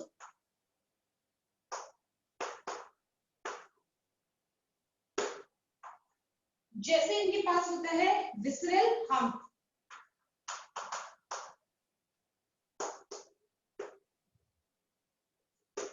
ठीक है, and also they have a cavity. Visceral hump से रिलेटेड एक कैविटी है, उसको बोलते हैं मेंटल कैविटी। मेंटल कैविटी जो है ये बेसिकली बहुत इंपॉर्टेंट कैविटी है और ये यूनिक फीचर है मोलस्का का। इसके बारे में हम डिस्कस करेंगे, मेंटल कैविटी तो क्या इंपॉर्टेंस है इसकी, ठीक है, ये चीज। इनके पास सेंसरी ऑर्गन्स कौन से हैं, sensory organs, so they have the small tentacles, इनके ऊपर टेंटिकल प्रेजेंट है, ठीक है, they have tentacles over their surface, है ना, which are basically sensory in nature, which detect the touch, and इनके माउथ को बोलते हैं, इनके पास इनके माउथ में एक स्पेशल ऑर्गन होता है, ये भी इनका यूनिक फीचर है, इसको बोलते हैं रेस्टिंग ऑर्गन। अब मैं रेस्टिंग ऑर्गन का मतलब समझाती हूँ आपको।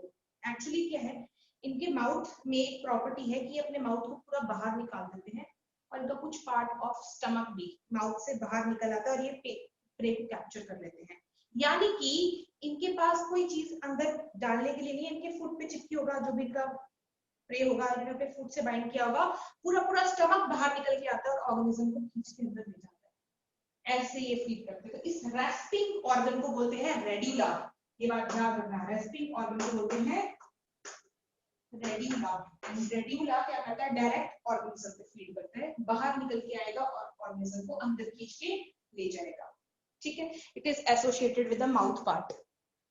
ये समझ आ गया, इधर तक मैसेज कर दो बेटा।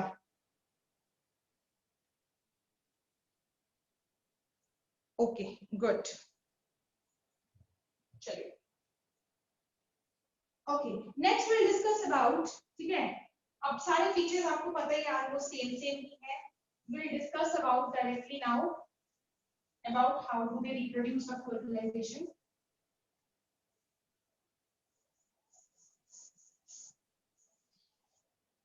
यस, सो इनके अंदर कैसी फर्टिलाइजेशन होती है? They show internal fertilisation. Internal fertilization.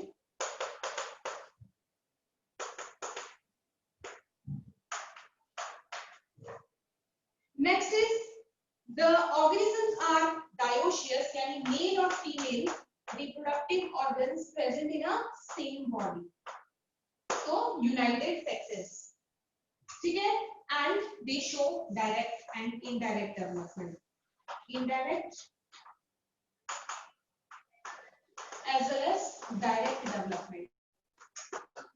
Okay, इनमें डायरेक्ट इनडायरेक्ट डेवलपमेंट दोनों की डेवलपमेंट के अंदर होती है. ओके चलिए, so this is all about the journal features of phylum Mollusca. Okay अब बात करेंगे इनकी क्लासेस की. क्लासेस के अंदर हम डिटेल पढ़ लेंगे तो हमारे को अच्छे से समझ आएगा इसमें कौन कौन सी क्लासेस कैसे. नास्ती बेटा मैं थोड़ा सा बोर्ड साफ कर देती हूँ, थोड़ा गंदा हो गया है.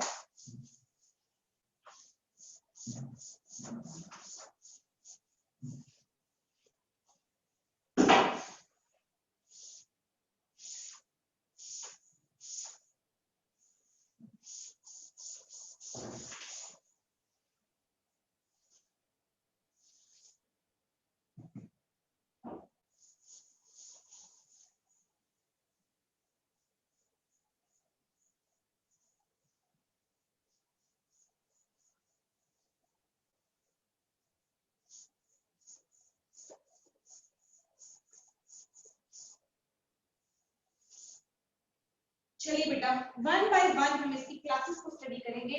सबसे पहली क्लास जो इसमें मैं लेने जा रही हूँ वो है monoplacophora.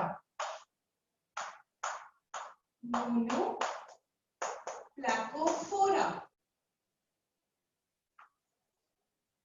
Number first class of the phylum Mollusca. इनके पास क्या होता है? जो इनका विस्ट्रल मास होता है,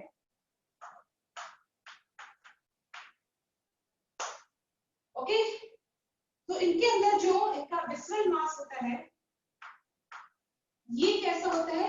they show segmentation.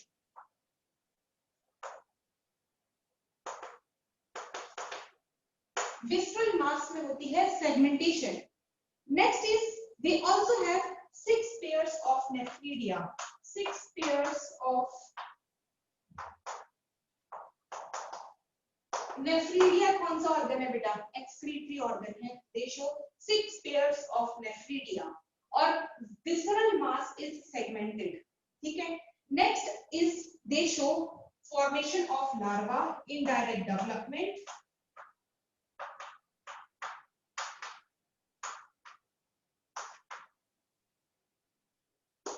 Indirect development और इनका जो लार्वा होता है उसको बोलते हैं ट्रोकोफोर लार्वा. Trochophore larva.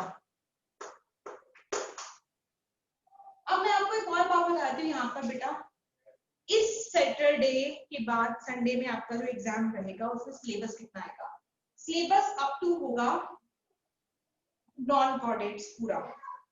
अभी हम करेंगे ना, कल भी करेंगे नॉन कॉर्डेट्स. हेमिकॉर्डेटा तक, फाइलम हेमिकॉर्डेटा. तो आप लोगों को स्टार्ट करना है प्रोटोजोआ से लेके हेमिकॉर्डेट्स तक पूरा.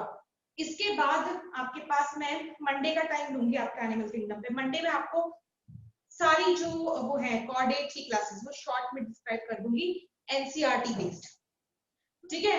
और बिकॉज हमने काफी लंबा टाइम ले लिया है, बीच में कुछ कनेक्टिविटी इश्यूज भी रहे, वरना मेरे टॉपिक खत्म हो जाता प्रॉपर्ली आपके साथ क्लासेस भी. तो क्लासेस मैं आपका शॉर्ट में ले लूंगी, आप लोग खुद उसको पढ़ लीजिएगा एनसीईआरटी से. मैं आपको पूरा एनसीईआरटी बेस्ड दे दूंगी, ये मैं आपको पूरा डिस्कस कर दूंगी. हेमिकॉर्डेट्स इस टाइम पर आपके पेपर में आएगा. ठीक है. सो indirect development through trochophore larva. साथ ही साथ हम ये भी कह सकते हैं कि जो मोनोप्लाकोफोरा क्लास है ये कनेक्टिव लिंक है बिटवीन एनालिड्स एंड मोलस्क। इसको क्या बोलते हैं? कनेक्टिव लिंक बिटवीन एनालिड्स, ठीक है, एंड मोलस्क। ये मोलस्क का एनालिडा का बीच का कनेक्टिव लिंक, कॉमन लिंक है, ये आपको याद रखना है इसके अंदर।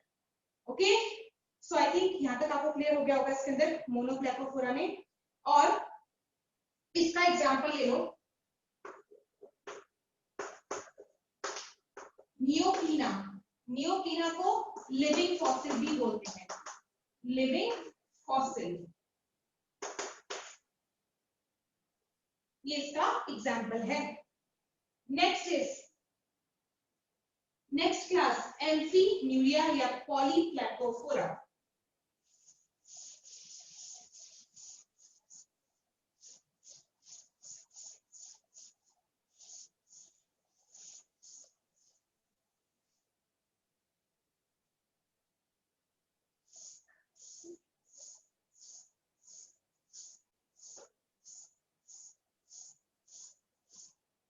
चलिए आगे बात करते हैं पॉलीप्लेकोफोरा नेक्स्ट क्लास की।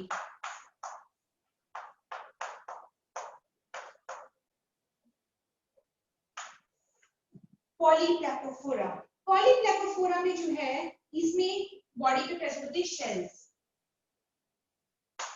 Body covered with shells, and shells जो होते हैं बेटा वो ओवरलैपिंग प्लेट्स की फॉर्म में प्रेजेंट है, ओवरलैपिंग प्लेट्स, मतलब बाहर जो शेल है उसमें डिफरेंट लेयर्स मिलेंगी आपको, प्लेट्स मिलेंगी जो कि ओवरलैप करेंगे एक दूसरे को, तो made up of overlapping plates. Next we'll discuss about the head. Head is का reduced होता है, head is reduced, मतलब कि ज्यादा बड़ा साइज का नहीं है, छोटा सा हेड है इसके ऊपर। लार्वा अगेन इसका भी वही है, ट्रोकोफोर लार्वा।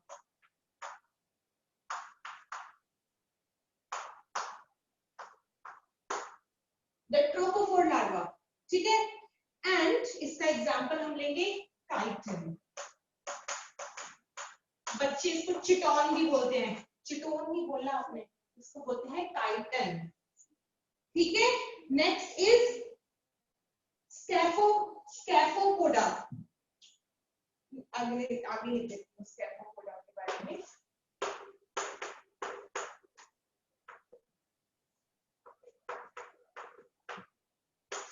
स्कैफोपोडा, तो स्कैफोपोडा जो क्लास है इसका जो शेल होता है वो ट्यूबुलर होता है, शेल प्रेजेंट है, shell is tubular, head is reduced, head is reduced, छोटे साइज का है, ठीक है, and they basically have opening on the both end, इसके माउथ और फुट में दोनों साइड ओपनिंग होती है,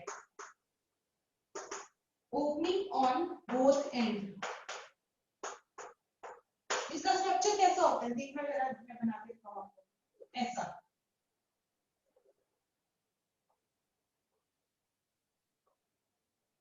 ऐसे, जैसे हाथी का टस्क निकला होता है बाहर, तो देखिए हाथी के दांत, वैसा, इसे एलिफेंट टस्क भी बोलते हैं, एलिफेंट टस्क। वैसे इसका नाम है डेंटेलियम,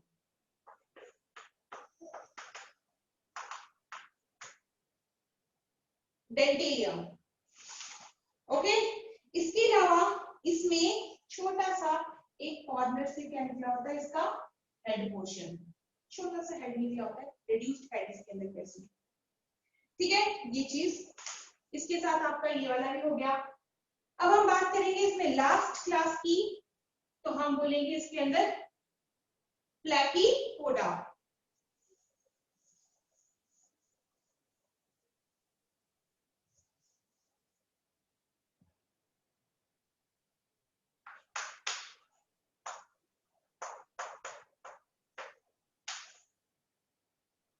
प्लेकीपोडा क्लास की बात करेंगे। प्लेकीपोडा जो है इसमें शेल्स जो है वो दो इक्वल पार्ट्स में डिवाइड हुए हैं। Shell is divided into two equal parts, ठीक है, शेल्स, बट इनके ऊपर कोई भी हेड नहीं होता, तो head absent, head absent. Next is visceral mass जो है इसका, visceral mass it is unsegmented, visceral mass is unsegmented. और इसका लार्वा कौन सा है, इनडायरेक्ट डेवलपमेंट ये शो करते हैं, इनके लार्वा का नाम है वेलिगर लार्वा, लार्वा का नाम है वेलिगर लार्वा। एग्जाम्पल की बात करेंगे तो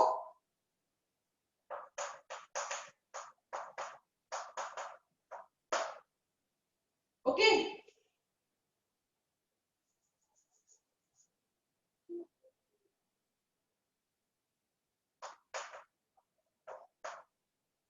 पिंटाडा, Pinctada is pearl oyster, pearl oyster. Pearl oyster क्या होता है, ऐसा जीव जिसमें से मोती निकलते हैं, पर्ल। आपने समुद्र के किनारे देखे होंगे, छोटे छोटे से शेल्स होते हैं, कभी उन शेल्स को खोल के देखना, वो एक ऑर्गेनिज्म होता है, उसकी बॉडी को ऐसे खोल के देखोगे, उसके अंदर छोटे छोटे मोती निकलते हैं, सुच्चा मोती जो हम हाथों में पहनते भी हैं, तो इसको बोलते हैं पेंटाडा पर्ल ऑयस्टर। और जापान, जापान ऐसी कंट्री है जो सबसे लार्ज स्केल में पर्ल इंडस्ट्री या पर्ल फॉर्मेशन करती है। सबसे प्योरेस्ट पर्ल्स जापान से इंपोर्ट होके एक्सपोर्ट होते हैं, मतलब वहां से एक्सपोर्ट होके हमारी कंट्री में इंपोर्ट कराए जाते हैं, तो ये बात ध्यान रखना। तो पिंटाडा पर्ल ऑयस्टर्स। अच्छा, मैंने आपको एक और बात बताई थी पर्ल ऑयस्टर्स के बारे में, ठीक है, मैंने एक स्पॉन्ज बताई थी, इसका नाम था बोरिंग स्पॉन्ज, जो कि छेद कर सकती है। It is very harmful to pearl oysters. Pearl oysters में मोती कब नहीं निकलेगा, अगर वो उसके आसपास बोरिंग स्पॉन्ज होगी। बोरिंग स्पॉन्ज इसके शेल्स को ब्रेक कर देती है, और शेल को ब्रेक करने से प्रॉपर पर्ल फॉर्मेशन नहीं होती। और पिंटाडा से ऐसा पर्ल निकलता है जो एक टेनिस बॉल के साइज का मोटा पर्ल हो, और वो दुनिया का सबसे कॉस्टली पर्ल होता है, ठीक है। क्वीन विक्टोरिया जो है, उसकी फैमिली में जितनी भी फीमेल्स हैं, उन सब के पास उन मोतियों से बनी बनी बहुत महंगी महंगी जो है वो सब वो पहनते हैं, पर्ल्स की मालाएं, नेकलेस, उनको बहुत पसंद है वो पहनना, तो रिच लोग भी अफोर्ड कर पाते हैं वो टेनिस साइज के बहुत वाले पर्ल्स, ठीक है। यस, नेक्स्ट बात करते हैं बेटा, इसमें हम बात करेंगे इसके अदर एग्जांपल्स की। अदर एग्जांपल्स हम लेंगे Unio. Next example is Unio, ठीक है, तो यूनियो भी इसी क्लास को बिलोंग करता है। Now will discuss how pearl formation take place, मोती बनता कैसे है, पर्ल ऑयस्टर की बॉडी में मोती कैसे बनता है। हम जरा इसका स्ट्रक्चर देख लेते हैं किस तरीके का पर्ल ऑयस्टर्स का। ये सबसे बाहर वाली लेयर है पर्ल ऑयस्टर्स की, इसको बोलते हैं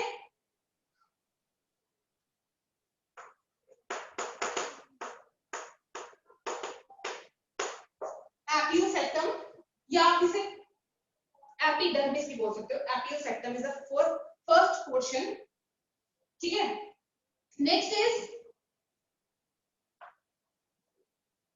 is the dermis layer. The dermis layer just beneath the epiostracum के नीचे डर्मिस की लेयर होगी, और उसके बाद होगा नेस्टर लेयर, इसे मेंटल भी बोलते हैं। ये मदर ऑफ पर्ल फॉर्मेशन है, ये layer mother of pearl formation. ये लेयर एक ऐसी लेयर होती है, अगर इसमें कोई भी मिट्टी करकट, क्योंकि पर्ल ऑयस्टर्स की जो पर्ल होते हैं इसके शेल्स वो पूरी तरीके से बंद नहीं होते, वो हल्के से खुले होते हैं, तो कोई भी पानी के थ्रू, समंदर की लहरों से कोई मिट्टी उसकी बॉडी में एंटर करेगी, कोई फॉरेन पार्टिकल एंटर करेगा, तो जो ये नेस्टर लेयर है वो ब्रेक हो जाती है, और उसमें ऐसे गड्ढा बन जाता है, डिप्रेशन बन जाता है। तो कोई मिट्टी आ गई, मान लीजिए इसके अंदर 10 पार्टिकल आ गए, ऐसे नेस्टर लेयर ब्रेक हो जाएगी, उसमें ऐसे गड्ढा बन जाएगा, वैसे फ्लैट होती है, उसमें ब्रेक होने की वजह से जो है डिप्रेशन पड़ जाएगा, डिप्रेशन पड़ जाएगा, और क्योंकि कंटिन्यूसली मिट्टी एंटर करती रहेगी तो क्या होगा, ये डिप्रेशन और भी ह्यूज हो जाएगा और सारे डिपॉजिट्स को अंदर डालना शुरू कर देगा। जितना भी वेस्ट होगा इसकी बॉडी में उसको अंदर अपने इसमें डिप्रेशन के अंदर वेस्ट को डालना शुरू करेगा और साथ ही साथ ये सीक्रेट करेगी एक स्पेशल कैल्केरियस शेल, इसके ऊपर कैल्शियम की डिपॉजिट करना शुरू कर देगी, कैल्शियम निकालना शुरू करती है अपनी बॉडी से, कैल्शियम की डिपॉजिट शुरू हो जाती है और धीरे धीरे करते करते जब ये लेयर क्या करती है, ऐसे कप लाइक बन जाती है तो ये प्रॉपर्ली क्लोज हो जाती है ऐसे करके, ठीक है। ऐसे पहले कप लाइक बनेगी फिर धीरे बंद हो जाएगी तो ये जितनी मिट्टी है और उसमें कैल्शियम जमा होना शुरू हो जाएगा और ये ऐसे कैल्शियम के फॉर्म में जो है स्टोन के फॉर्म में इसके अंदर प्रेजेंट हो जाएगी। और तब मानिए अगर कोई और वेस्ट आया तो यहाँ से एक न्यू लेयर बनना शुरू हो जाएगी, वो उस फॉरेन बॉडी को इनक्लोज करना शुरू कर देगी। तो एक पर्ल ऑयस्टर में खूब सारे पर्ल्स मिल सकते हैं आपको, कुछ टाइम बाद ये प्रॉपर जो है पर्ल का रूप ले लेता है और आप पर्ल ऑयस्टर को फिर तोड़ के देखो तो उसमें से आपको क्या मिलते हैं, पर्ल मिलते हैं। पर बोरिंग स्पॉन्ज क्या करती है, बोरिंग स्पॉन्ज इसके इस कप के अंदर भी छेद कर देती है, तो बोरिंग स्पॉन्ज से इसको हार्म होता है पर्ल ऑयस्टर्स को। चलिए बताइए बेटा, इतना समझ आया आप लोगों को, यस और नो?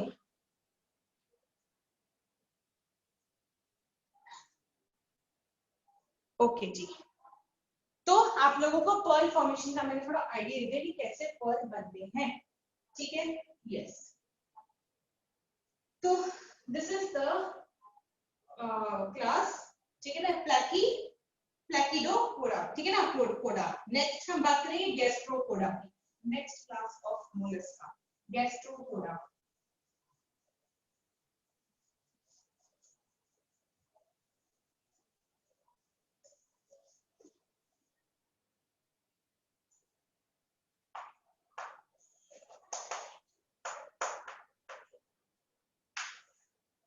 गैस्ट्रोपोडा, तो गैस्ट्रोपोडा जो है इसमें जो शेल्स होते हैं वो वेल डेवलप्ड होते हैं, shells are well developed, shells are well developed and इसमें बेसिकली आपको ये बात ध्यान रखना है कि they show the property of torsion. Torsion मतलब घूम जाना, ये अपने आप को घुमा सकते हैं, अपनी बॉडी को टॉर्च कर सकते हैं, टॉर्जन की प्रॉपर्टी इनके पास प्रेजेंट होती है। नेक्स्ट इज इनके पास जो फुट होते हैं वो क्रीपिंग फुट प्रेजेंट होते हैं, क्रीपिंग फुट मतलब रेंग के चलने वाले ऑर्गेनिजम्स, क्रीपिंग फुट इनके पास प्रेजेंट होते हैं, ठीक है। और इसका एग्जांपल लेते हैं Pila, Pila is apple snail,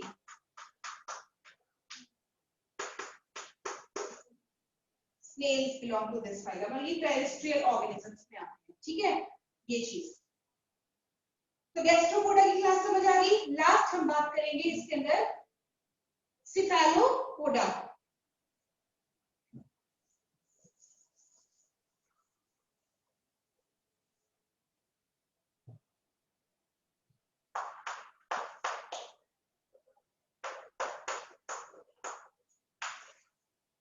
ये होते हैं 8 to 10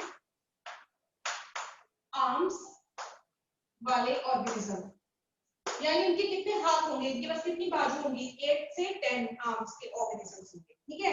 आपको पता ही होगा इसके अंदर, मैंने अभी आपको बताया ऑक्टोपस रहता है, ऑक्टोपस की 8 टांगे होती हैं, आपको पता होगा, या उसकी आर्म्स कह सकते हो, 8 आर्म वाला ऑर्गेनिज्म होता है ऑक्टोपस। और मैंने अभी आपको बताया था कि मस्ट वॉच यूट्यूब पे कि ब्लू रिंग ऑक्टोपस की क्या प्रॉपर्टी है, वो सबसे पॉइजनस ऑक्टोपस होता है, ठीक है। अदरवाइज स्मॉल साइज के octopus they are edible also, ठीक है। 8 to 10 आर्म के ऑर्गेनिजम्स होते हैं, इनके ऊपर जो है शेल्स एब्सेंट होते हैं, there is no shell present over their surface.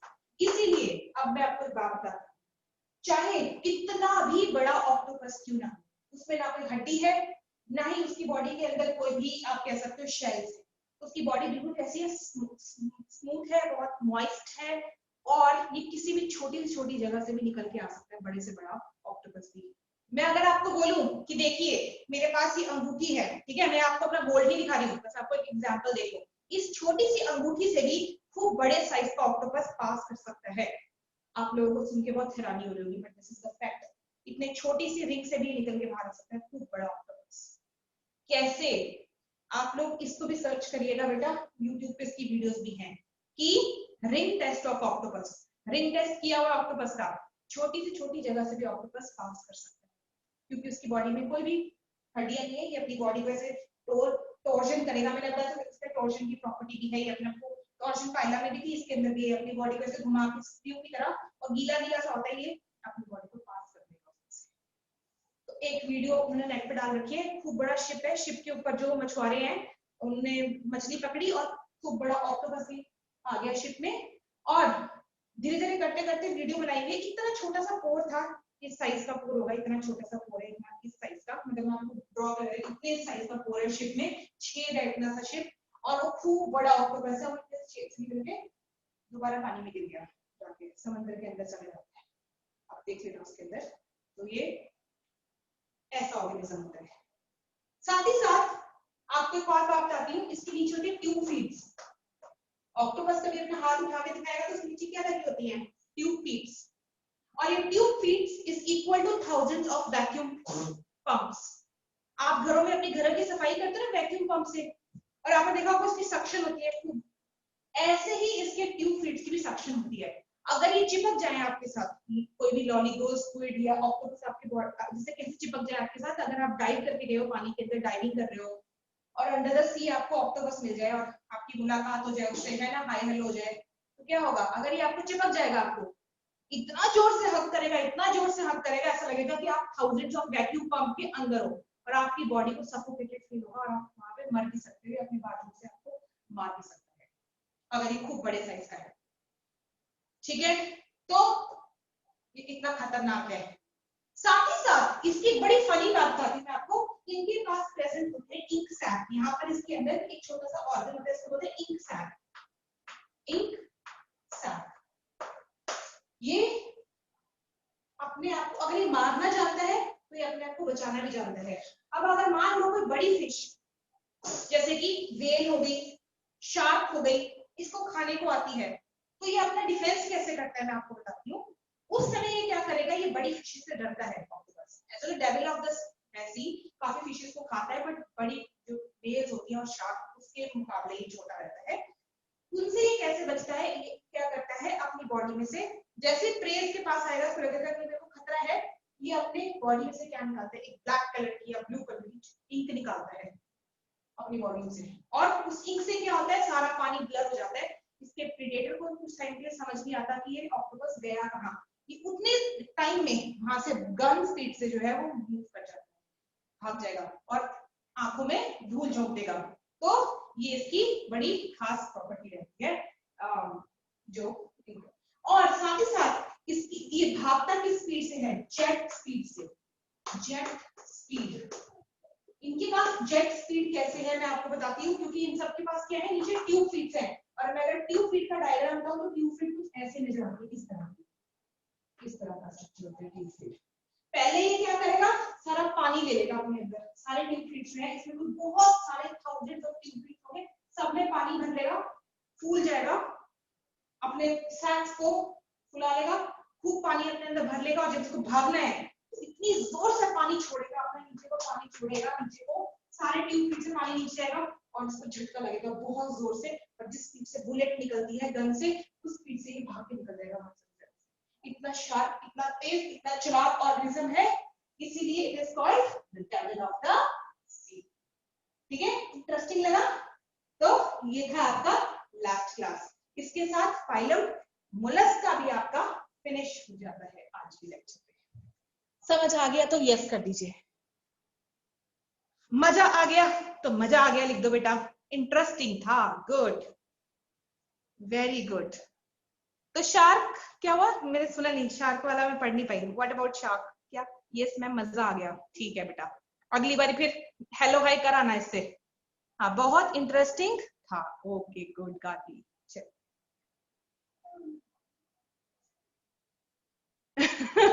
तो डेविल तो शार्क हुई, तो शार्क तो डेविल है ही है, बट शार्क को हम मॉन्स्टर बोलते हैं ऑफ सी, मॉन्स्टर्स ऑफ सी, मतलब वो शैतान है। और डेविल, डेविल मॉन्स्टर्स का दूसरा ही नाम है, और डेविल इसको बोलते हैं devil of the sea. Devil of the sea इसको बोलने का क्योंकि अगर ये बहुत लार्ज साइज का होगा तो शार्क भी इससे डरेगी बेटा, पहली बात बता दूं मैं आपको। शार्क भी बड़े साइज के ऑक्टोपस पे कभी भी अटैक नहीं करती, और जाइंट ऑक्टोपस जो होते हैं वो बहुत रेयर होते हैं और बड़े बड़े ओशियंस के अंदर मिलते हैं, ये सी में भी नहीं होते, ओशियन से मिलते हैं ये वाले, तो इसलिए इसको डेविल बोलते हैं। साइज इसका इतना बड़ा होता है, इतना खतरनाक, सोचो 8 हाथों वाला, कभी आपसे हाय हेलो हो जाए पानी के अंदर, वहां आप वहीं पर ही बेहोश हो जाओगे बेटा, ठीक है। इसके हाथों मरने से पहले खुद ही सुसाइड करना बेहतर समझोगे, इसलिए इसको डेविल बोलते हैं, ठीक है। हाँ तो इसलिए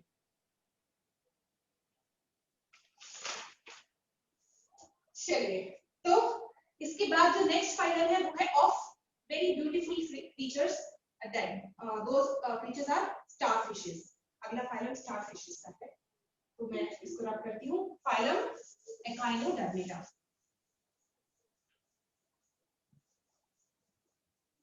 अब अगर मेरे पास, मैं आपको बताती, इसमें प्रोविजन नहीं है वीडियोस का, अभी ऐसे हाई हेलो हुई इंस्टीट्यूट के अंदर, सबकी वीडियोस भी दिखाऊंगी आपको, इसकी वीडियोस मेरे पास प्रेजेंट है। जब आप इसकी वीडियोस देखोगे तो आपको ये और भी इंटरेस्टिंग लगेंगे फाइनल्स, तो आप और अच्छे से इनको जान पाओगे।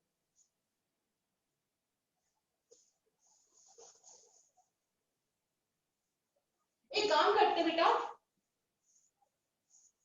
आज का लेक्चर इतना ही रखते हैं। जो आपका एकाइनोडर्मेटा और हेमिकॉर्डेट्स है, इसको आप पढ़ लेना, ठीक है। एकाइनोडर्मेटा और हेमिकॉर्डेट्स मैं आपका कल ले लूंगी एक साथ ही, क्योंकि थोड़ा सा ये एकाइनोडर्मेटा की क्लासेस ज्यादा नहीं है, हेमिकॉर्डेट्स में क्लासिफिकेशन पढ़ते ही हैं, तो कल के लेक्चर में हेमिकॉर्डेट्स खत्म हो जाएगा। And I also give the journal characteristic features of phylum chordatas, and then on Monday I'll finish a comparative study between fishes, amphibians, okay, the pisces, amphibians, aves and mammals, तो वो उनकी comparative study कर लेंगे on Monday। But for this Sunday be ready for your exam, and full non-chordates are coming in this weekend exam, okay। तो एक बार yes में reply कर दो, समझ आ गया तो बेटा, okay। चलिए फिर आज का सेशन इतना ही रखते हैं। आज मैं आपको ज्यादा इसलिए नहीं बताई क्योंकि आर्थ्रोपोड्स भी हो गया है हमारा, और उसके बाद हमारा मोलस्का भी हो गया है, एकाइनोडर्मेटा शुरू करने का मतलब नहीं बनता। ओके चलिए बाय।